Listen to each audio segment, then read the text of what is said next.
PSW's YouTube channel. Joseph Henry was the first secretary of the Smithsonian Institution, the preeminent physicist of his time, and the founder of the Philosophical Society of Washington, PSW. We honor him tonight with this evening's series of lectures. Because we have a different format tonight, we will forego some of the usual preliminaries. The minutes of the last meeting will be posted to the website shortly, and if there are any corrections to those, please contact corresponding secretary at philsoc.org and let us know. Please join me in thanking the sponsors of the Fall 2017 and Spring 2018 lecture series, the Policy Studies Organization,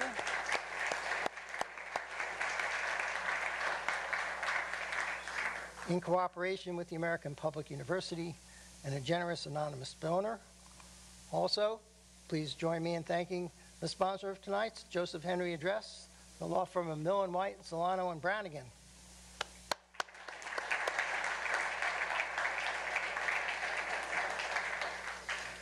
I'm pleased to announce that the following new members have been elected to the Society: Natasha Burns, an associate professor at the University of Texas, San Antonio; Joseph Fackler, a senior microbiologist at Adaptive Phage Therapeutics; Kevin Cassidy, an executive at Clear Focus Technologies; Angela Phillips Diaz, executive director, Government Research Relations for UC San Diego; and tonight's speakers: Julie Webster, Phil Nicholson, Bonnie Buratti, Terry Hurford, and Conor Nixon.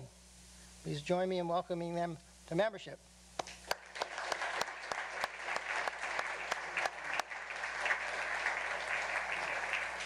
All new PSW members are invited to pick up from me a signed copy of Volume 1 of the PSW Bulletin, if you do not already receive one. And all members in good standing are invited to purchase a lapel ribbon, or rosette. Please see Social Media Director Ann McQueen to purchase a rosette, and if you already purchased one, to pick yours up. She will be at the back of the room after tonight's program. We now turn to tonight's lectures on Cassini's spectacular Saturn.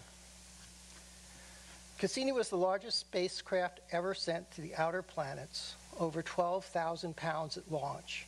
It was 2 decades in the planning and construction before it was launched in 1997. It took 7 years and several gravitational assists to finally reach Saturn in 2004. Along the way, it flew by Earth, Venus, an asteroid, and Jupiter. It explored Saturn's complex system of moons, moonlets, and rings for 13 years in a choreograph of almost 300 orbits, encompassing 162 targeted moon flybys, including 127 flybys of Titan and 23 of Enceladus. And it sent the Huygens probe to Titan's surface. Cassini traveled almost 5 billion miles and collected and sent back to Earth from over a light hour away more than 635 gigabytes of data, including more than 450,000 images. Cassini discovered 6 new moons of Saturn, an underground ocean and geysers on Enceladus, and methane lakes on Titan, to name just 3 discoveries. The data from its 12 instruments has provided the basis for more than 6,500 technical papers. Among the most successful deep space missions ever carried out, Cassini revolutionized our understanding of Saturn, planetary dynamics, and the possibilities for life in the solar system and elsewhere. The 5 lectures in this program will convey some of Cassini's rich history, its engineering, and what we know about Saturn, its rings and its moons, especially Enceladus and Titan. The lectures will also touch on the possibility for life to have evolved on Enceladus and Titan, and on future missions back to Saturn to look for it. Please hold questions for the question and answer period at the end of the lecture. when all 5 of our speakers will be together on the stage to field and answer your questions. And please join me in welcoming Vice President of PSW, Mark Clampin, to the podium to introduce our first speaker.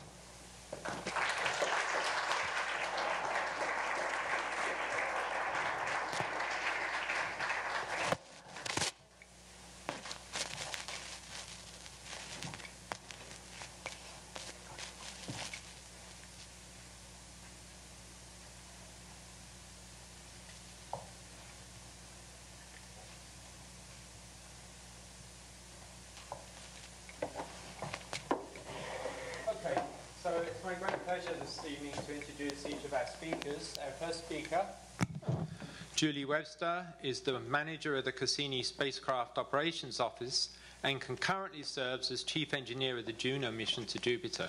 She has been at JPL for 25 years. JPL is the Jet Propulsion Laboratory in California. Her interplanetary spacecraft experience has been primarily in mission operations on Magellan, Mars Observer, Cassini, and now the Juno mission at Jupiter. Please welcome Julie Webster.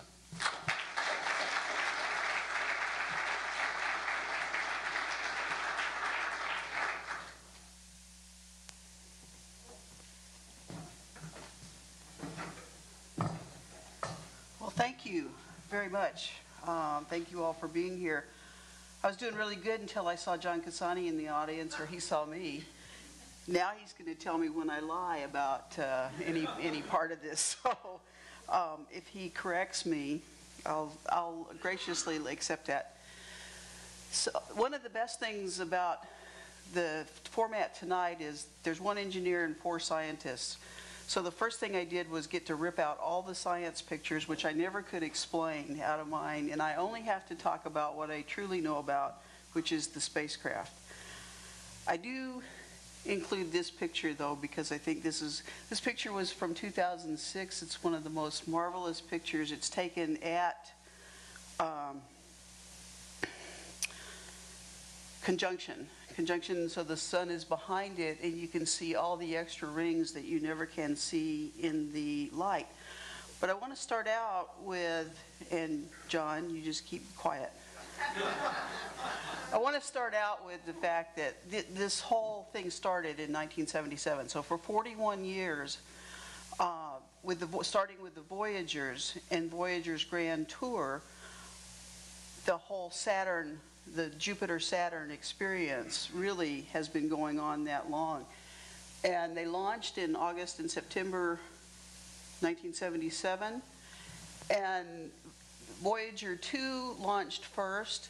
I would say this is before my time, but it's not really. I was not being in aerospace at this time. And took the longer route, and then Voyager 1 took the quicker route to Jupiter first, and then Saturn. And then Voyager 1 went on out of the solar system, and Voyager 2 continued on to Uranus and Neptune. Let's see if I can get my light so you can see here. The Voyagers are still being tracked today.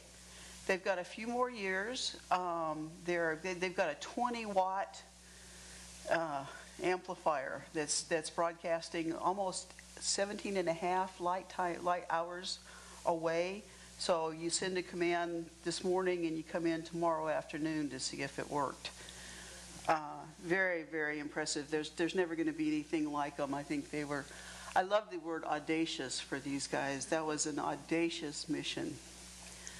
So when Voyager went to Saturn, what it saw was, and these are between the two, and I don't know which picture, but this is a picture of Saturn from the Voyager cameras, picture of the rings, picture of the orange ball of Titan, and that was all that they got. They had nothing in the resolution of the cameras that could go down through that. And then the icy moon, Enceladus. And as soon as they got there in the 80s, the scientists started saying, we have to go back, we have to go back. So this was a reconnoiter mission, and by 82, we started trying for the Cassini and Huygens mission. So it took about 10 years, and I think we went back and forth with the Europeans. I don't know all of the history, but between Europeans going to build, and the United States going to build the probe, and the Europeans were going to build the probe. And it wound up that the United States built the Cassini spacecraft, and the Europeans built the Huygens probe, which hitchhiked with us to Saturn.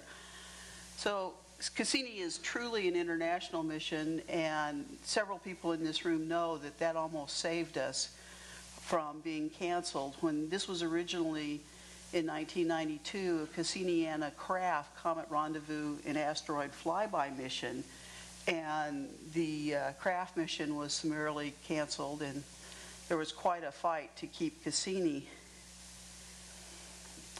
This is a good picture of Cassini. It's sometimes it's called Battlestar Galactica, sometimes I call it the Swiss Army knife, but it was bigger, better, everything that you can imagine. The Voyagers went out with a spacecraft about that size with a 3-meter antenna. We went out back to Saturn with a 4-meter dish, the magnetometer boom. It's about the size of a small space school bus. So it's about 23 feet in length, and we mix feet and meters intermittently. It depends on who you talk to. There was 12 instruments, 4 cameras carrying all resolutions. There was a radar in case we needed the radar image tighten. There was radio science, so this antenna was actually quite a unique antenna in that it's a 5-frequency antennas. It was able to do 2 S-band frequencies, an X-band frequency, which was our main communications, a KU band for radar, and a KA band, so it worked from 2 gigahertz to 32 gigahertz. The probe, again, we'll talk about the probe in a minute, but there were, when you carry one, you carry, you know, and you got to last a long time, and you're only going to build one flagship mission every 10 years. You carry 2 of everything. So we carried 2 radios, 2 computers, 2 whole propulsion systems, 2 guidance systems, 2 attitude cameras, 2 stellar reference units, and we used some of the backup units along the way. Let's see, we used 3 radioisotope thermoelectric generators, so 3 RTGs. The combined energy of these things were 850 watts at launch. We were down to 602 watts at the end of 2017. So half a hairdryer ran this whole mission. I love that as a fact. But I have to tell you, this is how I saw Cassini. This is how, when I close my mind, that's how I see Cassini. As a 12-sided bay with over 10 miles of wiring in it, and I was lucky enough to be part of the assembly, test, and launch operations team that wrung out every single wire end on this spacecraft. Amazing beast. This looks a little more like it. This is in the buildup, and of course, you know, Earth is the worst atmosphere or environment we can put our spacecraft through. It's like if they can survive, you know, some of the dumb things we do to spacecraft, they can survive almost anything. This is kind of what the probe looks like underneath its cute covering, and it always had to have cooling. There's a story for another time on cooling. This is a interesting cosmic dust bin. It's a cosmic dust analyzer that became very important at the end. And then this is our society picture, all dressed up with all the thermal blanketing. The thermal blanketing, this stuff goes from 2 layers to 20 layers thick, and it's a layer of like mylar, layer of wedding veil scrim, layer of mylar, layer of wedding veil scrim, and depending upon how much heat it has to hold in or how much heat it has to reject is the thickness of it. There's a little bit, there's some things that are black, but most of Cassini was gold shield. These are the 4 cameras which the scientists will talk about tonight, not so much from the camera point, but the wonderful pictures that they got and the science that they got out of this program. So finally, launch was October 15th, 1997.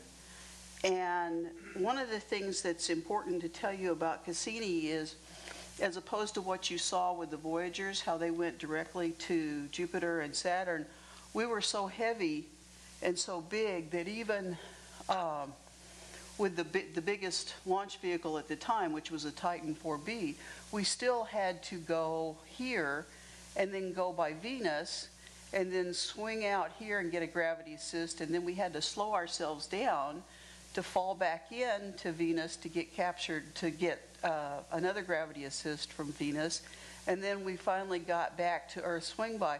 So almost 2 years later, we were right about where we started from, but moving much faster. And then it took us only a little over a year to get to Jupiter. We did a little bit of a swing by at Jupiter, not very close. I think we were about 600,000 kilometers away, but Jupiter's a big planet. And finally, July 4th, 2004, we arrived at Saturn.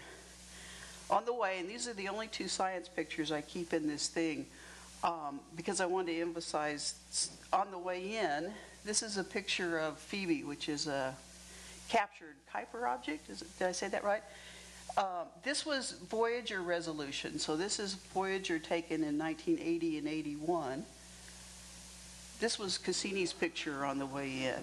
And I do that not for the science, but how good the cameras were 20 years later. And this was 1995 technology. Can you imagine what it would look like if you could capture it today? So one of the big things that we had to do was we had to, of course, slow ourselves down to get into Saturn orbit. And so we called it Saturn orbit insertion. One of the things about being at Saturn is you're 90 minutes one-way light time away. So you do a 90-minute burn. So by the time the burn ended on the spacecraft, we were getting the first inkling that it was starting 90 minutes later. Cassini carried, this is kind of an interesting fact, Cassini carried almost 3,000 meters per second, or it carried 3,000 kilograms of bipropellant and about 132 kilos of hydrazine. But that was mostly used to get us there, to shape the orbits, and get us out there. We actually used Titan as we used the gravity assist far more. All we did with the Cassini spacecraft after we got into orbit, which used about 25% of the total propellant, we used Titan as the gravity assist to shape all the orbits. But we had a very specific thing, and we came through here, and here's the burn start. So we went through the rings and then turned into the burned attitude, burn across here, and the burn in was timed by an accelerometer. If the accelerometer had failed, we would backed up on time. And then we came over and we were occulted by the Earth, and then we were solar occulted. So we actually, all of this happened before we even knew on Earth that it was completed. So it had to be self-sufficient. It had to work completely on its own. And about 3 years of my life were spent doing nothing but testing out every fault that could have happened along the way to make sure it was self-sufficient. And you can imagine what people come up with for faults.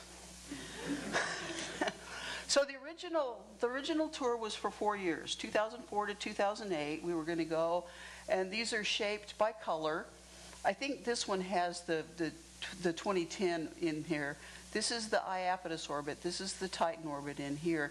And so we came in here, flew by Saturn, got captured by Saturn's gravity, and then swung ourselves way out, did a burn here to slow ourselves down, and then came back around to drop off the probe. So you're looking at gravity. So here's the Earth, here's the size of Enceladus, and here's the size of Titan. And yet Titan gave us an amazing amount of gravity assist. We went by Titan 127 times. In fact, I'll show you again in a minute. And we got over 30,000 meters per second of gravity assist delta V. Carried 3,000 meters per second of chemical fuel, and Titan provided 30,000 meters per second. So without Titan, we wouldn't have been able to do this mission. One of the things with the Huygens probe, this mission, by the way, I love the word choreograph when Larry introduced it, because it was highly choreographed. This was minute by minute by minute, because every instrument was body fixed mounted on the spacecraft. So if the cameras were pointing to take that picture, that meant that we couldn't be talking to the Earth. So every minute of the time of these orbits was set up to do some sort of science and then come back and relay it back to the Earth. One of the very first things that happened was we discovered that the probe, which we were going to go 2 quick flybys, drop the probe, zoom by Titan, and be done with it, was that the receiver couldn't track the Doppler signal all the way down to the bit. So the very first thing that they had to do 4 years before we got to Saturn, actually 2 years before we got to Saturn, we actually had to redo the first 2 orbits and put them into 3 orbits, so that when we dropped the probe, we could go by Titan low and high, so there wasn't much Doppler change. This is done by the navigation team, and those are the really smart people. I take off my hat to the navigation team. So we actually did probe separation on Christmas Eve 2004. It was one of the best Christmases of my life. Cut the probe loose, and then 17 days later, we tracked the probe down. So the probe came in like this saucer, and came in. The ablative material is to burn off. Drop the little parachute, drop the second parachute, pulled off here, then the heat shield dropped off, and then it slowed down to, and then it took about 15 minutes coming down on the third parachute and surface impact. I'm just going to show you a picture of, this was the probe that was dropped. This was a picture of a engineering model of the probe that was dropped over Iceland. And I will leave it to Conor to tell you about the wonderful science that they got. So, one of the things that was kind of unique about Cassini is, you know it's a 29-year orbit. You know, it goes, so 1 year, 1 Earth year is 29 years, or 1 Saturn year is 29 Earth years. There we go. I knew it's late for me. It's really early. I'm Pasadena time.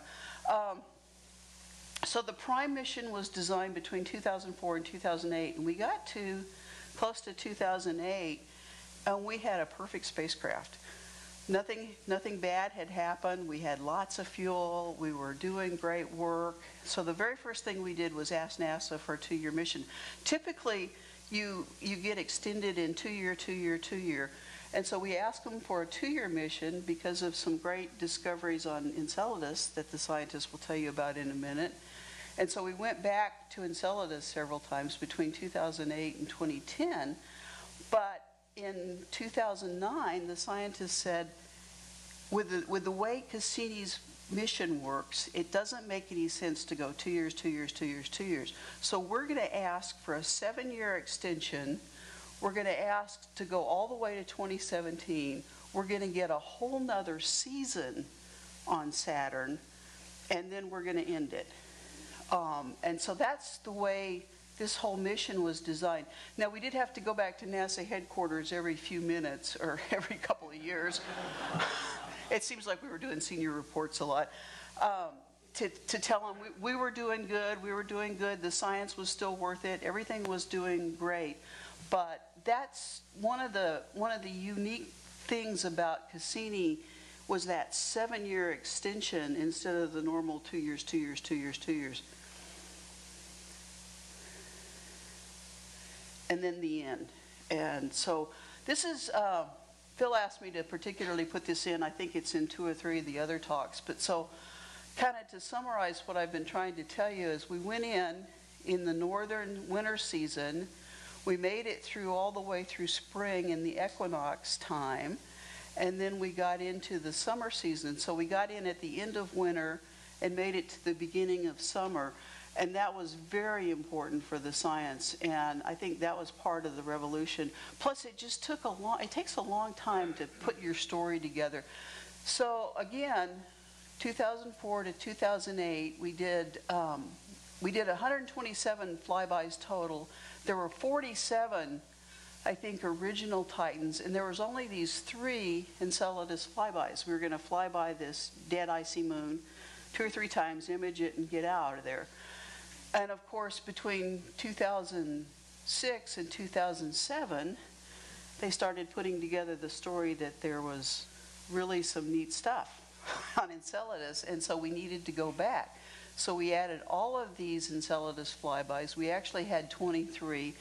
We went by from 1,000 kilometers by to closest approach all the way down to about 100 kilometers at the end, actually about 50.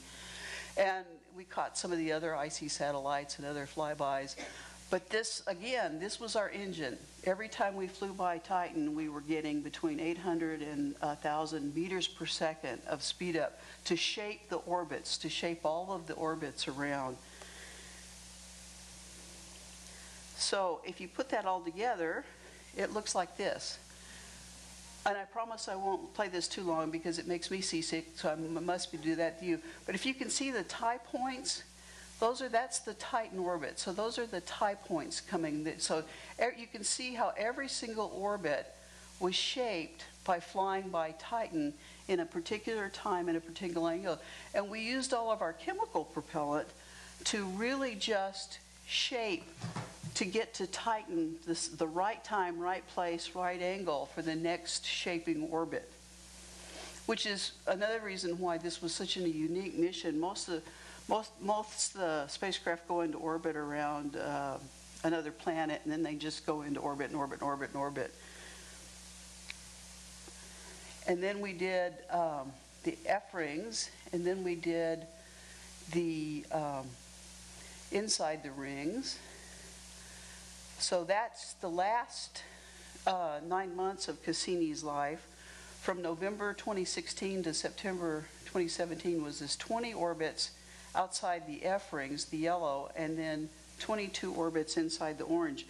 We'd studied this for a long time, but we really didn't know how that would work.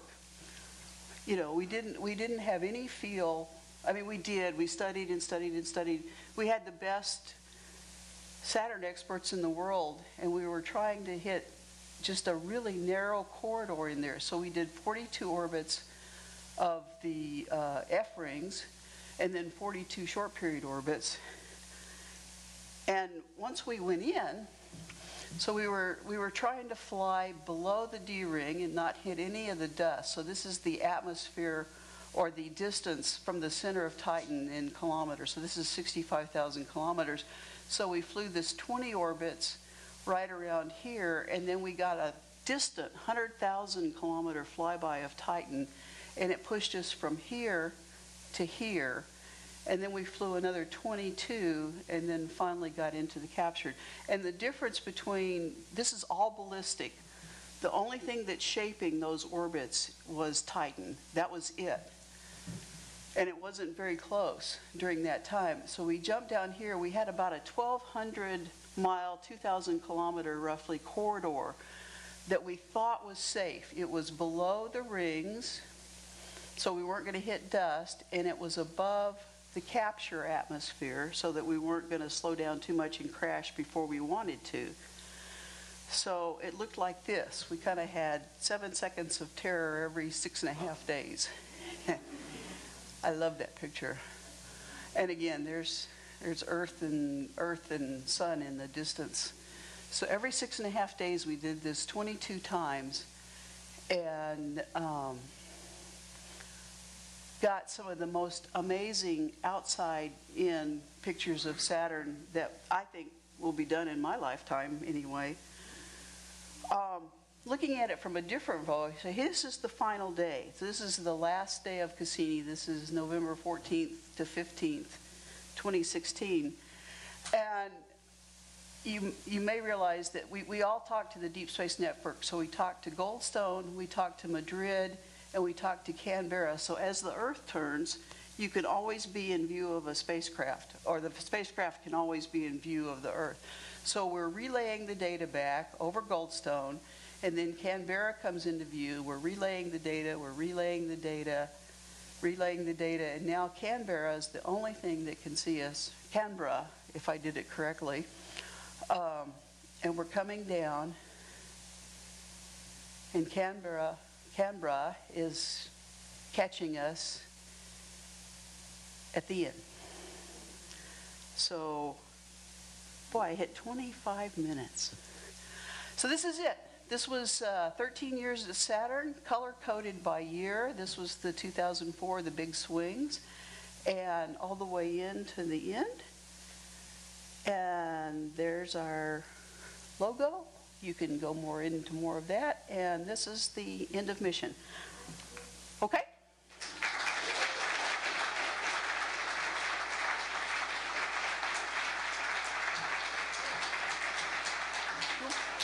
You guys want... Do you want the green? Okay.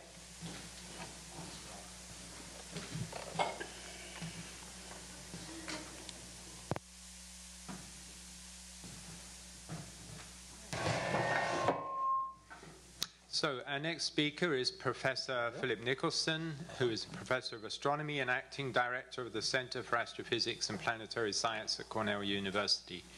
He is a member of the Visual Infrared Mapping Spectrometer Science team on the Cassini mission, and previously he led the Cornell Caltech team studying the impact of comet Shoemaker-Levy 9 into Jupiter using a Hale telescope.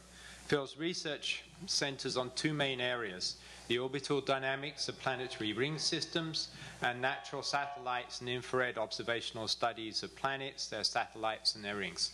Please welcome Professor Philip Nicholson. This on right? Good. Oh, here we go.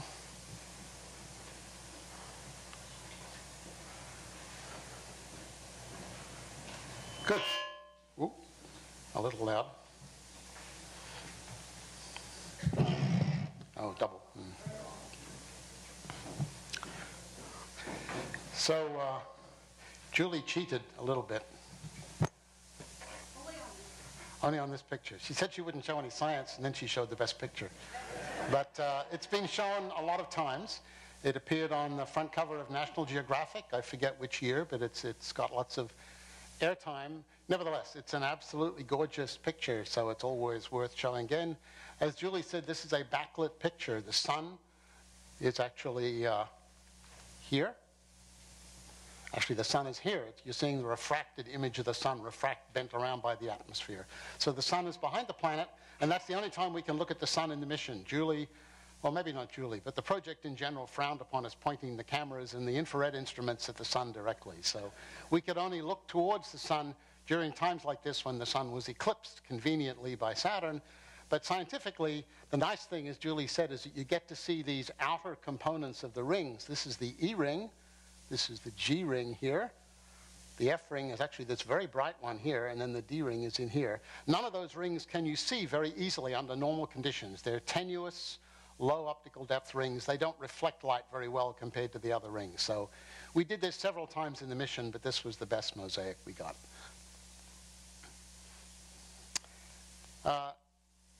So the history goes back a little bit before Voyager, just in terms of the naming of the spacecraft. And as Julie mentioned already, the orbiter was named after Cassini, and you can see he's either Jean-Dominique or Giovanni Domenico, depending on which you take. He's actually Italian, who became the first French astronomer royal. So this is the French Paris Observatory in the background. He didn't discover Saturn, of course, that was known to the ancient Greeks, but he did discover two of the large moons. Actually, his friend Christian Huygens in Holland had already discovered Titan, but Cassini discovered Iapetus and Rhea in 1677. Huygens discovered Titan, but for those of us that study the rings, he's most famous because of a book he published which explained the peculiar appearance of Saturn, why it had ears on either side, and why the ears would disappear every 15 years. And he explained this as a ring system, a flat ring system around Saturn. And as Saturn moved around the sun and changed its appearance to the Earth, we would see the rings and then not see the rings. So he was the first to explain what we were looking at. Just an overview. These are actually all Voyager images of the outer planets, just to put them to scale. So here's Jupiter with its banding, the great red spot. Here's Saturn. Looks much more bland. It's not nearly as colorful, and the clouds are not as discrete and as obvious as they are in Jupiter. Nevertheless, there are bands, and the rings, of course. Compared to these two planets, which are pretty similar in size, Uranus and Neptune are quite a bit smaller, but then, of course, the Earth is much smaller again. So I'm going to say a few words about the context of the giant planets, just 1 or 2 slides. Then I'll talk about Saturn, about the atmosphere, some of the things we've learned about that. And then we'll wind up talking about the rings, which, of course, is the best thing that Cassini did. And I'm going to leave out the satellites because other people will talk about them. So this is just a slide from my introductory astronomy class to remind people of the sizes. So this is the Jovian or giant planets, Jupiter, Saturn, Uranus, and Neptune. Here's their radius in kilometers, or I like to think of it just in Earth radii. Jupiter is about 11, Saturn is 9.5, Uranus is 4, and Neptune is a little under 4. In terms of masses, though, that's another way to look at them. Most of the mass of the solar system, except what's in the sun, of course, is in the giant planets. So Jupiter is about 300 Earth masses, Saturn a bit under 100, Uranus and Neptune are each roughly 15. So while they're very massive, they're surprisingly low density. For comparison, the density of the Earth is about 5.5 on average grams per cc, or 5,500 kilograms per cubic meter. The terrestrial planets, Mars, Mercury, Venus, and Earth, all range between 3.9 and 5.5. All the giant planets are much less. Saturn is the least dense at 0.69. So what's often said in elementary textbooks is that if you could find a big enough bucket of water, Saturn would float if you were to dump it in the bucket. It's less dense than water. Jupiter is a bit denser, about 1.3. Uranus and Neptune are similar. This tells you that they must be made of intrinsically light, low-density material. And the fact that they're so massive means that gravity will tend to compress them in the center. That means they need to be made of even lighter stuff than you might guess by just looking at these numbers. You might think Jupiter is made of ice, given this density of 1. But in fact, to make a planet as big as Jupiter and be that low density, it has to be mostly hydrogen and helium. So these are schematic models of Jupiter and Saturn. If they have cores, and we don't know for sure whether, we're pretty sure Saturn has a core, Jupiter is still unclear, but if they have any rock and icy material, the stuff that makes up the terrestrial planets and Uranus and Neptune, it's in a fairly small core in the middle. Most of the planet is hydrogen, helium. Most of Jupiter, the hydrogen actually is in a metallic state. The pressure is high enough that the electrons are stripped off the hydrogen molecules and they can freely travel around, which means it is electrically and thermally conducting. This is the source of Jupiter's very strong magnetic field. We think it's generated in this metallic region. Then there's a skin of molecular hydrogen and helium on the outside. Saturn is just a smaller model of this, but because its mass is less, its gravity is less, so the hydrogen is confined to about the center half. We've actually measured the gravity of Saturn on the last few orbits, and we've measured Jupiter recently with the Juno spacecraft, so these models are in the process of being sort of reworked and re-engineered at the moment. Okay, enough about background. Let's talk about the Saturn itself, and in particular the visible thing that you can see, which is the atmosphere. So as you might have already inferred from here, there is no solid surface on either of these planets. It's a molecular hydrogen, very thick. This is really too thick to call an atmosphere. It's sort of an envelope. And then there's a transition where you go to metallic hydrogen, but the temperature here is already almost 7,000 degrees Kelvin in Jupiter, and maybe 6,000. In Saturn, it's well above the melting temperature. So none of this is solid. This just grades from gas into what you might call liquid, but it's above the critical point as well. So there's not even any sharp boundary between the gas and the liquid. It just gets denser and denser and hotter and hotter. Any solid stuff is way down here if it exists. So there is no solid surface to be seen on these planets. All you see is clouds when you look at them from the outside, no matter what wavelength you use. Some wavelengths you can see deeper in the clouds. Juno is looking down to about 100 bars, 100 times Earth atmosphere, by using a microwave instrument to look at several centimeter wavelength coming out. Cassini doesn't have one of those. We're looking in the visible and infrared and ultraviolet. So we look in the top part of the atmosphere, the part where the pressure is similar to what it is on the Earth. And as you saw before, Saturn The cloud banding is pretty faint. Apparently it has an upper atmosphere that has some hazes in it that tend to scatter light, plus the cloud deck is a bit deeper on Saturn than it is on Jupiter. This is a view taken 2 different years, but both of these were in the early part of the mission. As Julie said, we arrived near the northern winter, or what I like to think of being Australian as the southern summer on Saturn. So when we first arrived, the sun was illuminating the southern hemisphere and the south side of the rings, but the spacecraft, of course, flew from the north to the south and was able to look down on the dark hemisphere, which we can never do from the Earth. So the spacecraft was able to get images like this of the northern hemisphere of Saturn while the sun was shining on the bottom. And what you see immediately is how different the rings look. This tells you immediately, without doing any quantitative stuff, that the rings are quite opaque. In particular, the B ring here, which is the ring that's brightest under normal solar conditions. That's what you see in a telescope when you look at Saturn's rings. You see the B ring and the A ring. The B ring is almost black when you look at it from the other side. It lets almost no light through it. The A ring lets a bit more light through, and the C ring, which you can barely see here, it's actually just inside there. You can see it where it crosses the planet, just there. It actually is this region here. It's relatively bright. So you can think of it as like a gauze curtain. It doesn't block much light, doesn't reflect much, but if you have light shining through it from the other side, it scatters quite a bit of light, and you can see it. Or like looking into a fog bank or something with a headlight behind you. One other neat thing you could see here a bit better is these things, which Jupiter doesn't have. These are the shadows that the rings cast on the planet.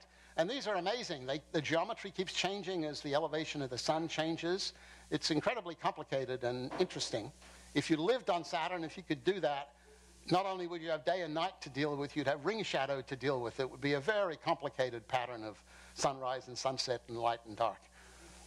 This is an image of Saturn, not in the visible, but in the infrared. So this was taken with the instrument I work on, and Bonnie, which is the infrared mapping spectrometer. So this is an observation taken in the 2 to 5 micron range in the near infrared. This was taken, unlike the previous pictures, with the spacecraft basically right in the plane of the rings. So the rings are edge on. They're just this thin blue line across here that's basically just 1 pixel wide.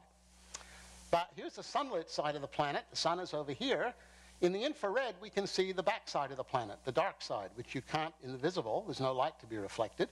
What we're seeing here is thermal radiation coming up from the deep interior. The deeper you go in Saturn, the warmer it gets. There is a point well below the clouds where the temperature is like room temperature in this room, 300 or 400 degrees Kelvin. And that produces a lot of black body radiation. And that comes up and sort of filters its way through the thin parts in the clouds, and we see it. So wherever you see bright red here, that means the clouds are pretty thin, and that radiation is coming out unimpeded, and the black regions are where the clouds are thicker. This turned out to be a very good way of mapping the clouds on the planet. You can see the clouds more easily here than in the reflected sunlight. Looks more like Jupiter in the infrared. Interesting again, you see the shadow. So where the rings shadow the planet, you don't see any sunlight, and again you see the thermal emission. From my point of view, not being an atmospheric scientist and not getting into all the details, the things that were really amazing at Saturn were the polar regions. And initially, the South Pole was kind of interesting. It was the only pole that was in sunlight, so this is an early visual image. And this is the South Pole right here. And there is an interesting-looking vortex pattern and several different layers of clouds. These are actual shadows being cast by the upper clouds on the lower ones. So this is one of the few places where you get a visual impression that the clouds are at multiple elevations. Normally, just looking down from on top, you can't tell. But in this picture with the shadows, you see it. I can't really explain what this is, and we don't have an atmospheric person here. We know a bit more about the North Polar region, but it looks vaguely like a hurricane, but it's not physically very similar to a hurricane. It looks a bit like an eye of a hurricane to a non-expert. This is the North Pole. And when we first arrived, it was in the darkness. It was the northern winter, so there was no sunlight on it. So this, again, is an infrared image taken at 5 microns. So again, the red is the thermal radiation coming out of the interior. Here's some bright sunlight being scattered by the edge of the planet. But notice this thing here. And then the pole is right here in the middle. And here is another view looking a little more down on the pole. And here the pole is here. But again, you can see this sort of hexagonal shaped thing. So this was one of Cassini's first discoveries that was kept secret for a long time. It's the large nut that actually keeps the planet together and stops it just falling apart. It's where it's been sort of screwed down. Really, we don't quite understand this. It looks again a bit like a hurricane, but actually it's not. We think this is a bit analogous to the jet streams on the Earth, but rather more organized than the jet streams on the Earth, which look rather more curvy and rather chaotic. Interestingly, this blue is at a different wavelength. This is 3.5 microns, and that's where hydrogen emits when you hit it with electrons. So this is the North Pole aurora on Saturn. Saturn has aurora like the Earth and Jupiter. You see them mostly in the ultraviolet, and I'll show you a UV image in a bit, but this is an infrared picture of the aurora.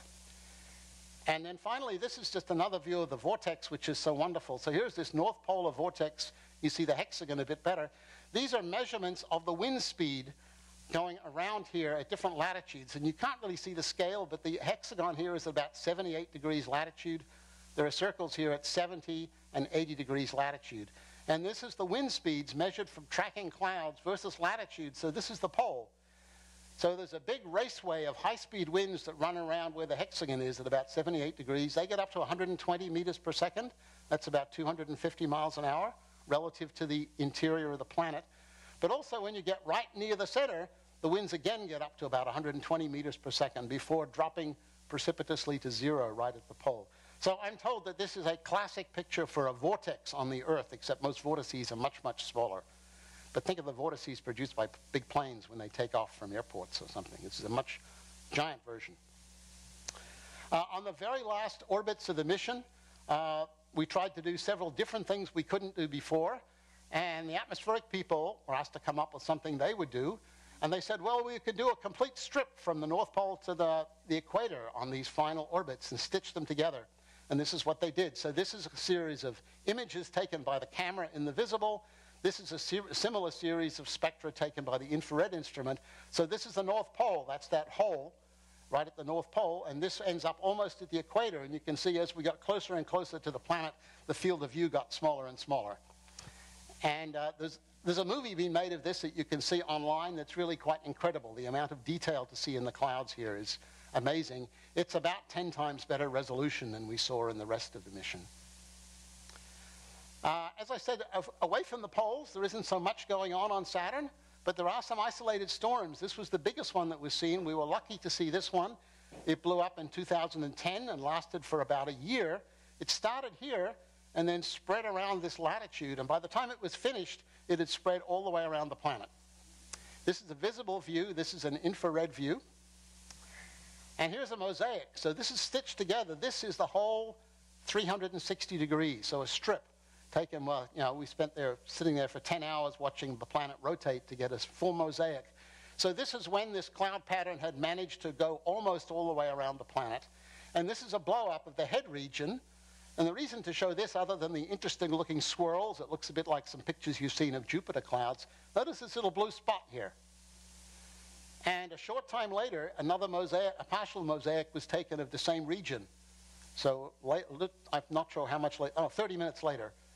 And you see this feature again here, but the blue spot is gone. And you might think it's just an artifact, but it's not. It's real. And what we think this is was a lightning flash, a lightning stroke that just by chance happened while the shutter was open.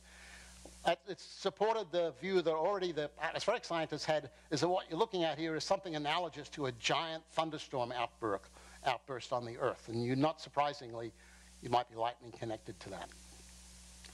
I mentioned you can see the aurora in the ultraviolet as well. This is my one picture that's not a Cassini image. Cassini did not have an ultraviolet camera, so it got data on the ultraviolet aurora, but spectra, not really beautiful pictures. But Hubble Space Telescope is capable of taking pictures in the ultraviolet. So this is a Hubble image of Saturn. It's a visible image with an ultraviolet image of the aurora stuck on top with Photoshop. But it's a real image taken by Hubble and put together. So it's spectacular. The magnetic pole is right here. It's the same place where the spin pole is. So enough for Saturn. We'll talk about the rings for a little bit. And this one is a lot of color pictures you see from spacecraft, especially Voyager ones, tend to be false color images. For one thing, the cameras didn't cover the whole spectrum. The Voyager cameras were not really sensitive in the red at all. They were sensitive in the blue and the UV. But a lot of things in the outer solar system don't have a lot of color to them. They're fairly white and pale.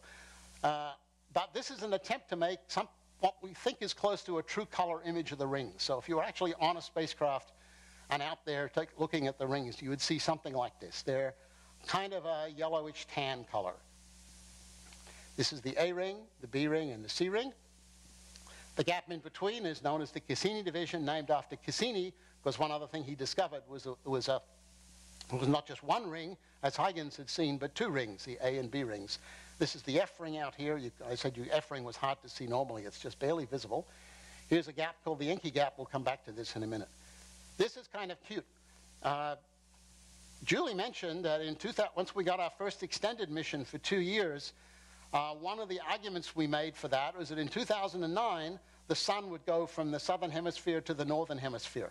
So it would be the equivalent of the equinox. It would be Saturn's version of March 21st, except that only happens every 29 years on Saturn. And that was interesting from a seasonal point of view. The atmosphere people and the Titan people said, okay, we'd love to see the northern summer now that we've seen the northern winter. The ring people said, oh, that's interesting. We can see the rings with the sun shining on them edge on. I wonder what we'll see. I'll show you some more pictures in a minute, but something we weren't really thinking about was that the moons cast these bizarre shadows. So this is the shadow of Mimas, which is slightly inclined. It's on an orbit that's 1 degree out of the plane of the rings. So when the sun is very close but not quite edge on, Mimas can actually cast these very long, skinny shadows across the rings. This is an earlier version of that mosaic that I started to talk with. This is one of these images where the sun is behind Saturn, so we're able to look back at the sun. And that let us highlight the E ring out here. And right here, if I get, do I have this right, Bonnie? I think it is. So Terry will talk about this later, so I'm not allowed to say what the satellite is, but its name starts with E. And we believe now it's actually the source of the E ring. We didn't know that before Cassini. The G ring is much fainter and harder to see here.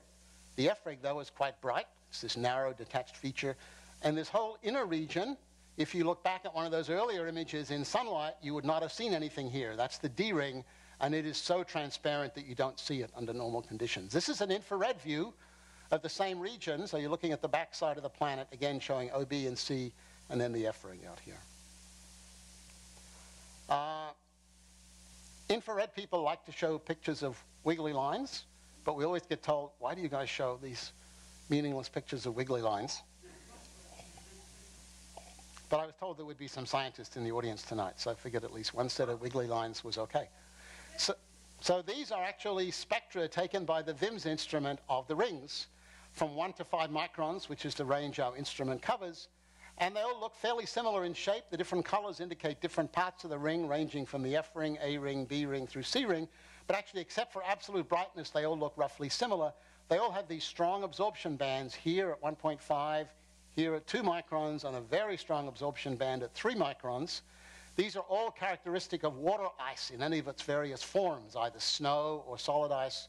But actually, from the shapes of these bands, we know it's not a solid, sheet surface. It's not like looking at a skating rink or something like that. We're looking at something more like snow. The particle sizes are sort of between 20 and 50 microns. Now, we know the particles in the rings are centimeters to meters in size. So this is not the individual particles orbiting in the rings. This must be the texture of the snow or ice, the frost that's on the surface of the ring particles. So we know the sizes. One of the things we had hoped to do with VIMS, of course, was measure the other things that were in the rings other than water ice. We had seen from ground-based telescopes that the rings had water ice in them. Disappointingly, they're basically pure ice. There's nothing else in this spectrum that you can't explain with ice. We're still wondering what else might be there, but anything else is there is way under 1% in composition. They're almost pure ice, which itself is a puzzle.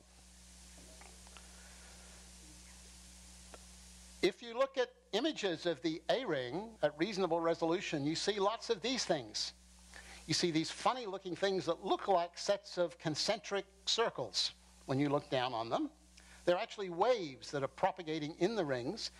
This is an occultation measurement of the same region. Here VIMS observed a bright star going behind the rings. So we measured the density of the rings, how much starlight was broken. So what you see here is transmission through the rings. So these alternations in brightness are in fact alternations in the opacity or the optical thickness of the rings. And it turns out that this one is what we call a density wave. It's a wave that is a little bit like a sound wave. It's a series of compressions and then rarefactions of the ring.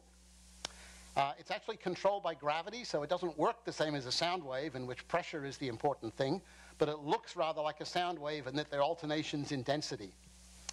And they propagate outwards across the rings.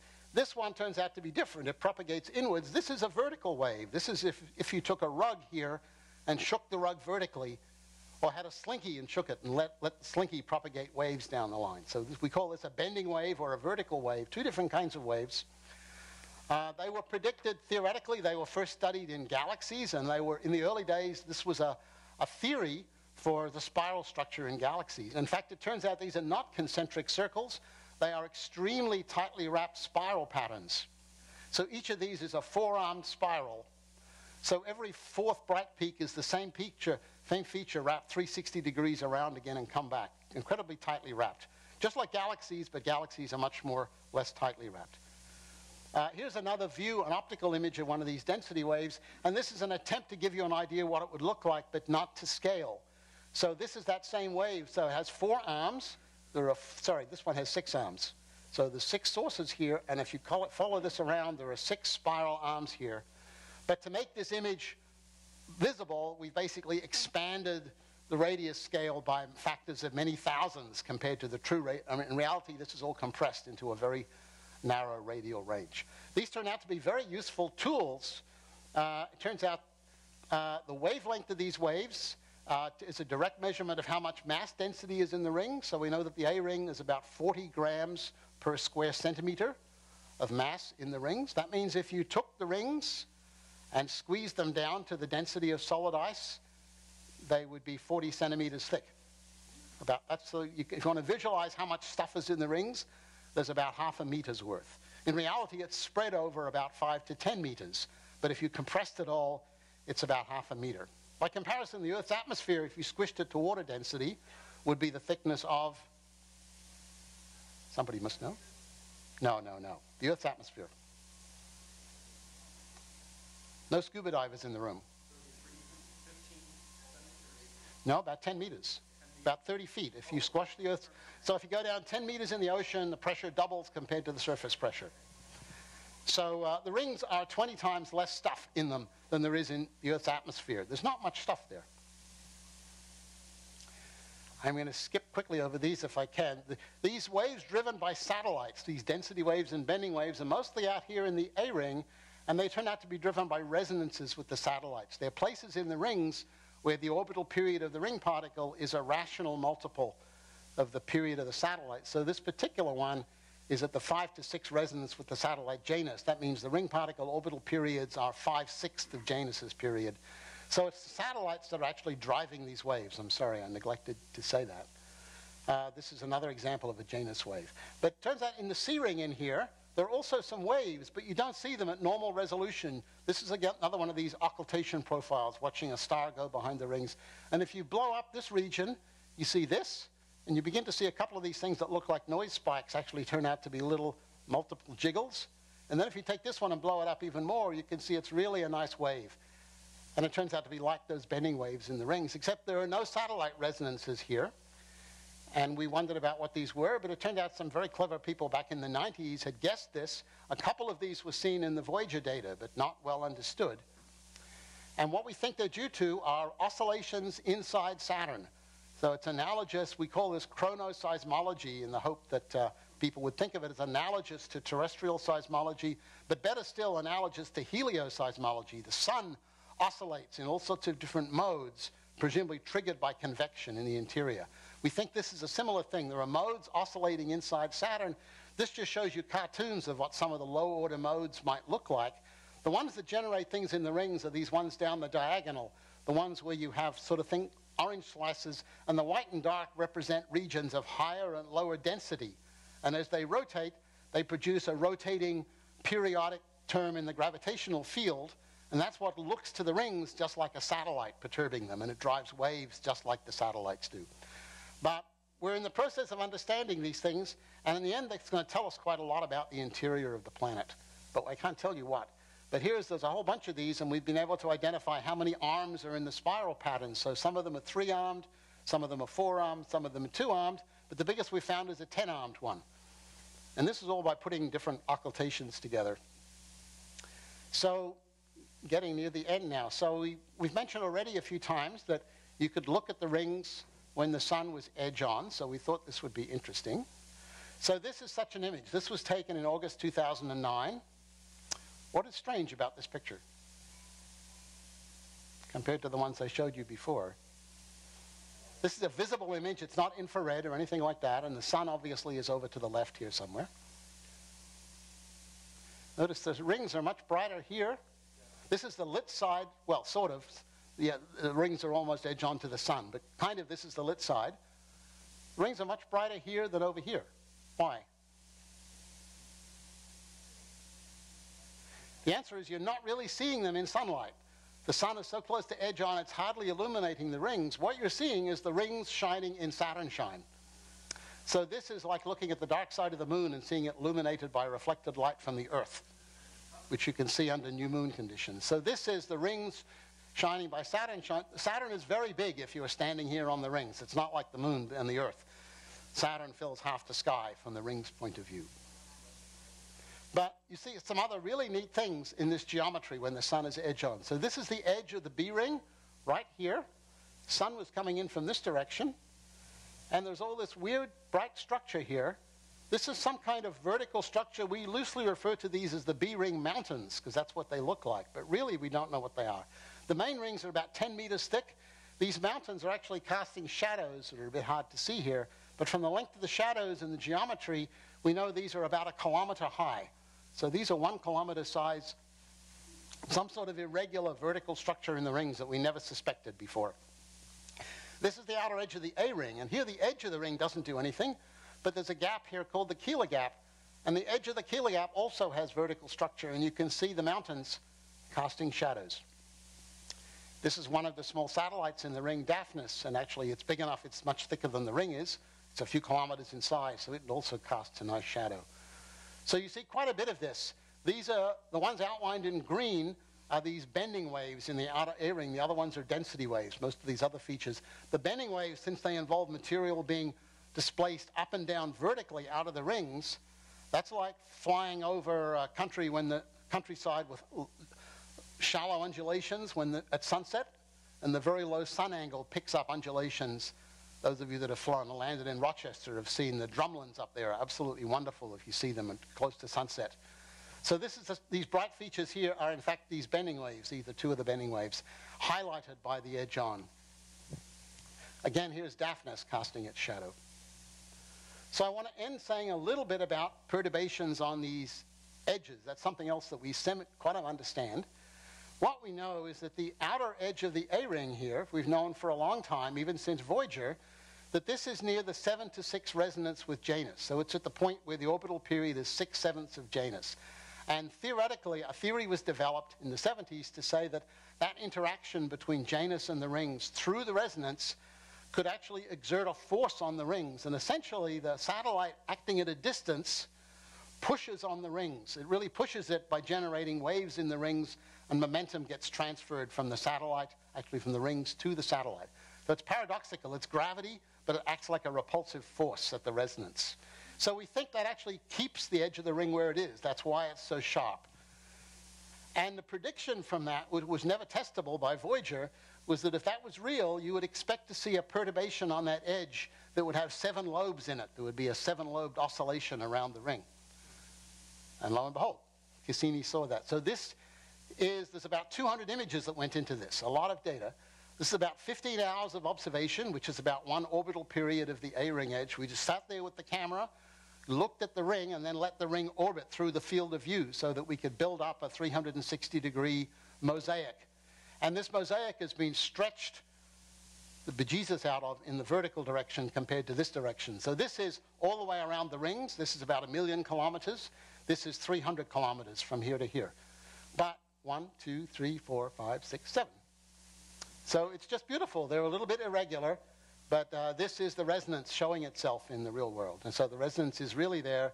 It probably really is confining the rings. There are some little satellites in the rings, and Bonnie will show you some pictures of the actual objects.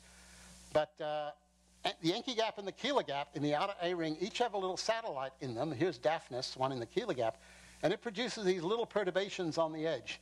Now, these are not resonances because we're quite close to the satellite, but this is because, here's the geometry. Here's ring particles. The ones inside the gap, following Kepler's third law, are orbiting faster than Pan, so they move by Pan slightly faster, and as they move by, they get a little gravitational kick from Pan, so they get little eccentricities in their orbits, so they start wiggling. So this is one orbit, and gradually the wiggles damp out and die away. Similarly, the particles on the outside edge of the gap are traveling more slowly than Pan, so relative to absolute terms, they're going this way. Relative to Pan, they're moving backwards. So you see the wiggles going this way on the inside edge and this way on the outside, and you see this just beautifully here with Daphnis. But you can see that there are perturbations that should extend inwards from the ring, and Cassini took this wonderful image on that first orbit insertion that Julie talked about. So Pan is off here. This is the Encke gap. This is a very edge-on image. It's kind of foreshortened. But you see, this is the wake produced by Pan, perturbing in. Think of this as a wake like the speedboat wake produced by a speedboat going by, except in this case, it's gravity that's doing it. So, finish up with, so this is I'm stealing this one from Bonnie, but it's just too beautiful not to show. So this is a Cassini image right near the end of the mission when we got very close to the rings. We knew Daphnis was there. All the previous pictures, it was just basically 1 pixel or 2 pixels. And now we actually get to see Daphnis, but now you get this absolutely gorgeous image. The image was taken to show Daphnis, but we took a mosaic and it just shows this wave pattern on, in this case, this is the outer edge. This is the outer edge of the ring, so this is the outer edge of the gap. And again, the red arrow shows the relative direction of the ring particles that are moving. Just beautiful. This gap is 37 kilometers wide. And finally, this is almost the last, maybe the last image Cassini took. Do you know if that's really the case, Julie? I think it is. And Vims was able to take it. As we were coming in on Julie's movie, if you remember it, we came in from the back side of Saturn and then flew quickly over the front side and then down and out again. And on the very final orbit, this was an image of, we targeted the region in the clouds of Jupiter where we think that Cassini was going to dive in about an hour or two later. So this is the last image, and it's intended to show what we think was the target place. And then as you know, the spacecraft was then deliberately flown into the atmosphere to sort of tie it up nicely and end the mission, but it was basically out of fuel at this point. And we took data right up to the very end. As you can see, the antenna was pointed, Earth-pointed during the entry into the atmosphere. So we were sending back in situ data on the chemical composition of the atmosphere and the magnetic field right up until the last few minutes of the mission. So these engineers did a great job. It's just amazing.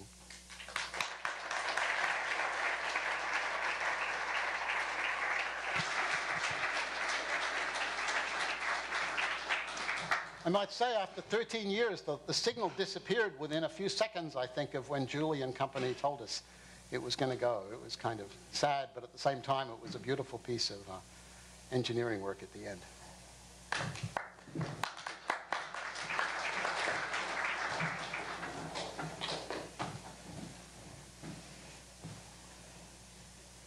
Okay.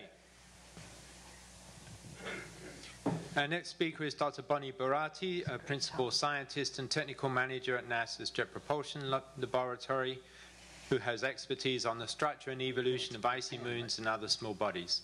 She is currently serving on the science teams for both Cassini and the New Horizons missions, and she is also the NASA project scientist for the Rosetta mission. Please welcome Bonnie Buratti. Thank you. Thank you so much, and thank you for coming. I want to remind everyone that everything we're showing is your heritage. I mean, we did this for you. We did this on the taxpayers' dollars. But, you know, go to our website, which I have at the end, or even go to the planetary data system, and it's all your data, so just enjoy.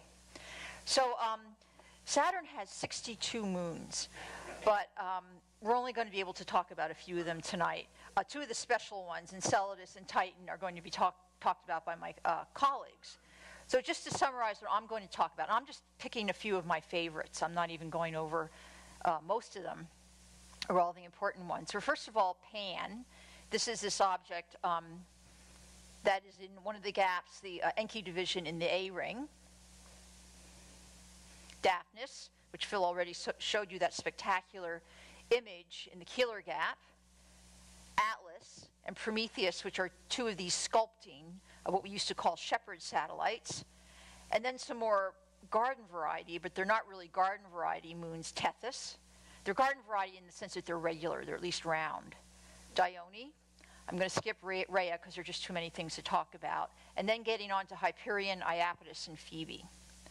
Okay, so for the third time, I'm going to show this graphic here. It's really quite key because it really shows you the whole mission in a nutshell. Not only are these this huge number, 127 flybys of Titan, but Enceladus was the second most studied moon. But I'm going to focus here on these guys down here, which I call the weirdest planets in the solar system. You notice that calling it a planet is sort of a dig on the people, the International Astronomical Union, which demoted Pluto as a planet, because we don't, as astronomers, we don't think of planets, whether something's a planet or not. I mean, we call Titan a planet in our weak moments. So, you know, these things are all fully planets, and I'll tell you, Pluto is way more than something that isn't a planet. That's a whole other talk, but it's pretty spectacular.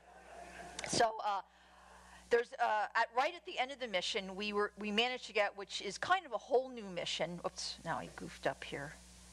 Yeah, a whole new mission of what we called 5 fabulous flybys of Saturn's ring moons. Phil already talked about the fact that Saturn has this unique family of moons that are associated with the rings, and at the end of the mission, we got these spectacular flybys, and I'll talk about them briefly at the end.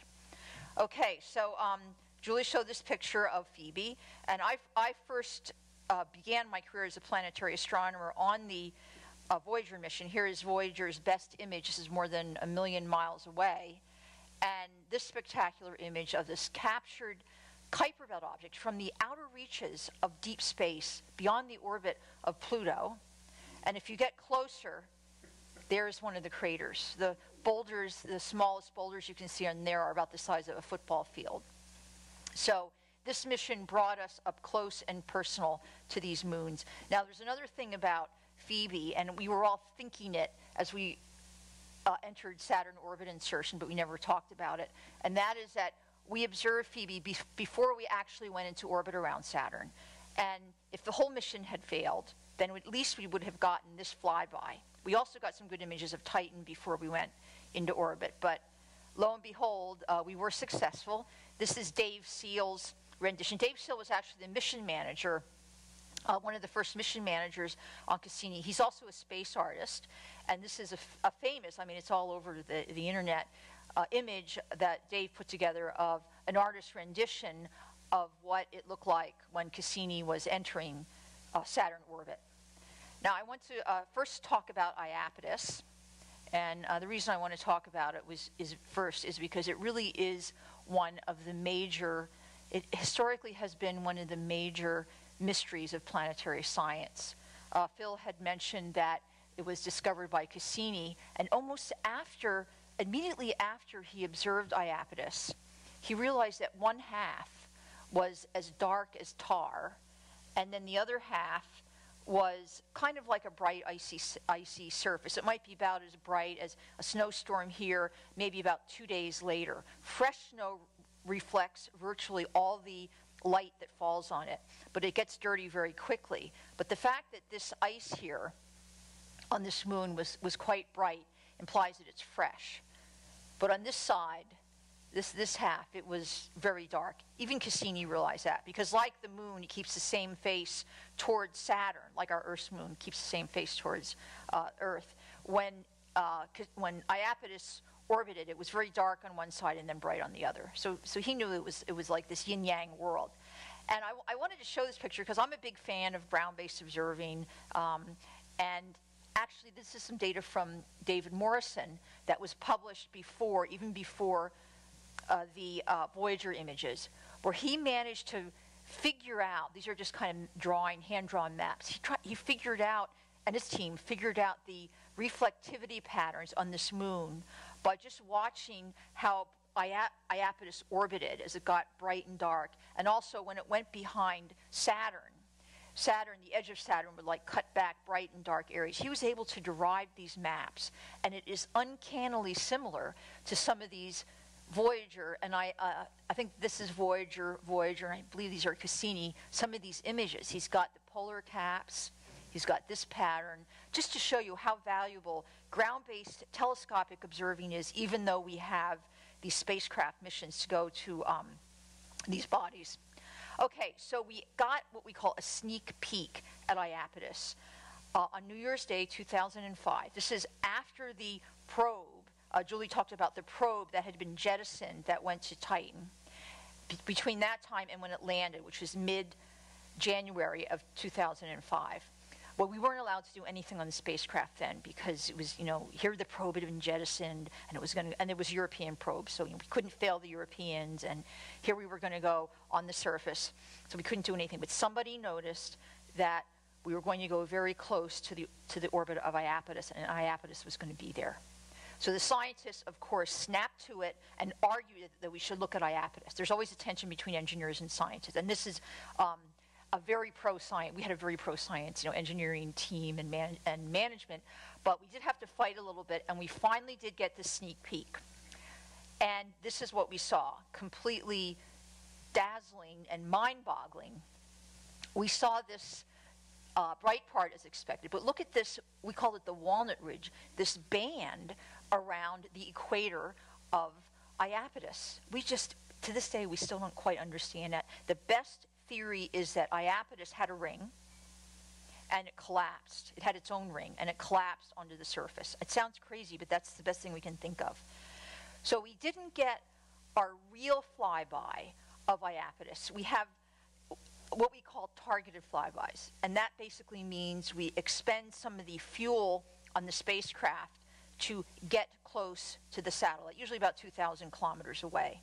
So in 2007, we did get close to, very close, within less than 2,000 kilometers of Iapetus, and this is what we saw. Now, one of the things that is so weird here is that it's so patchy. We thought that maybe this dust, and I'll tell you where this dust comes from, this dark dust, this stuff that is material that is as dark as tar that is deposited on this moon. We thought that it would kind of get gradually darker and brighter, but you can see that it's very patchy. And the reason, in fact, if we go even closer, see how patchy it is. And that is because once you get a part that is darker or brighter. Now remember, dark things are actually warmer. If you ever step on a pavement, a macadam is much warmer than concrete. Once you get something that is dark, it gets warm, so it tends to cause any ice, this is water ice, that might get on the surface. It causes it to sublimate, and it gets captured on these brighter regions, which are actually colder. So this segregates the frost into different patterns. So here's another example. Now, what causes all this? Okay, so here's a diagram of a giant ring that is around Saturn. Of course, we can't resist, keep showing that image. But here's Saturn and its rings, right in that little dot in there. And Phoebe here is way out. In fact, it's about 13 million kilometers. It's almost a tenth of the distance between the Earth and the Sun. It's about a 12th of an astronomical unit, the distance between the Earth and the Sun. So there's this giant ring that's caused by Phoebe, dust coming off of Phoebe. And that ring, the dust from that ring spirals in, and it hits the side of Iapetus that is in the direction of motion, what we call the ram direction. It just collects all that dust and forms this dark side to Iapetus. And the discovery of this ring actually was not made by the Cassini spacecraft. It was made during the mission by Ann Verberscher and her colleagues, observing with an infrared, the IRAS satellite, and seeing this material in the infrared. But it all put together, again, another example of how you have to use ground-based, or this was actually space-based, it was in orbit around the Earth, use observations other than from the spacecraft. But dust from this giant ring, Saturn's biggest ring, impinges in the ram direction of Iapetus. So here's that ridge way up close. It was another image we got in 2007. It's covered with craters, meaning it's old. As I said, we don't really know. We don't quite. Isn't that amazing? We don't quite understand, how it formed. And this is another oddball. This is Hyperion. We call it the sponge, of course. And this is unusual. It's also covered with Phoebe dust. But here what happens, and I have a little diagram of this, an example of this. What happens is dark material gets into one of the craters, and it is warmer, so it kind of drills down and causes this crater to get deeper. Now this is actually a little picture I took. This is a snowbank in Pennsylvania, and there's cinders, the cinders you put on the road so you don't skid. Each of those little cinders kind of drills down. It's just a physical analogy, drills down into that ice. Okay, so that's what it is happening there. And you can see there's a collision here that almost kind of blew it apart. It's another huge crater. And Hyperion is unusual in that it is, I could say the only, but I can't say the only anymore. Up until about 2015, we knew it to be the only object in the solar system that was in chaotic rotation. Now, most satellites, or all other satellites except for the small moons of Pluto, we either keep the same face towards their primary, like our moon does, or they'll just spin around in simple rotation. Hyperion does neither. It spins erratically, chaotically.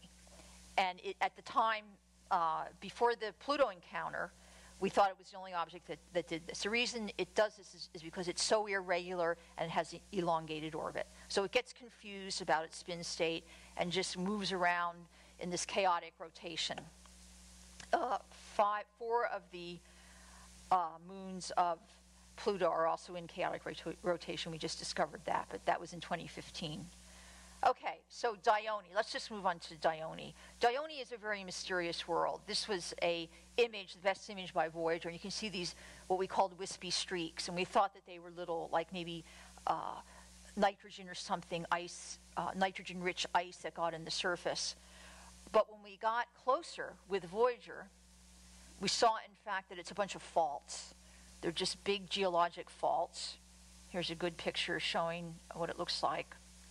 But the thing that is most mysterious about Dione, and this is one of the, I would call, be honest, it's a disappointment in the mission. Now, we didn't make all our discoveries right away. I mean, we didn't know that Enceladus, which is the next talk, had active plumes right away. It took us about a year. We didn't discover all these mysterious things on these moons right away. Dione, we saw all this evidence that it might be active. There was, first of all, these features over here. This is some work that Paul Schenck did. Those features, they're not craters. Those are some kind of extinct volcanoes. And if you look around here, it looks like some kind of a plume deposit because it's very smooth. It kind of infilled the craters.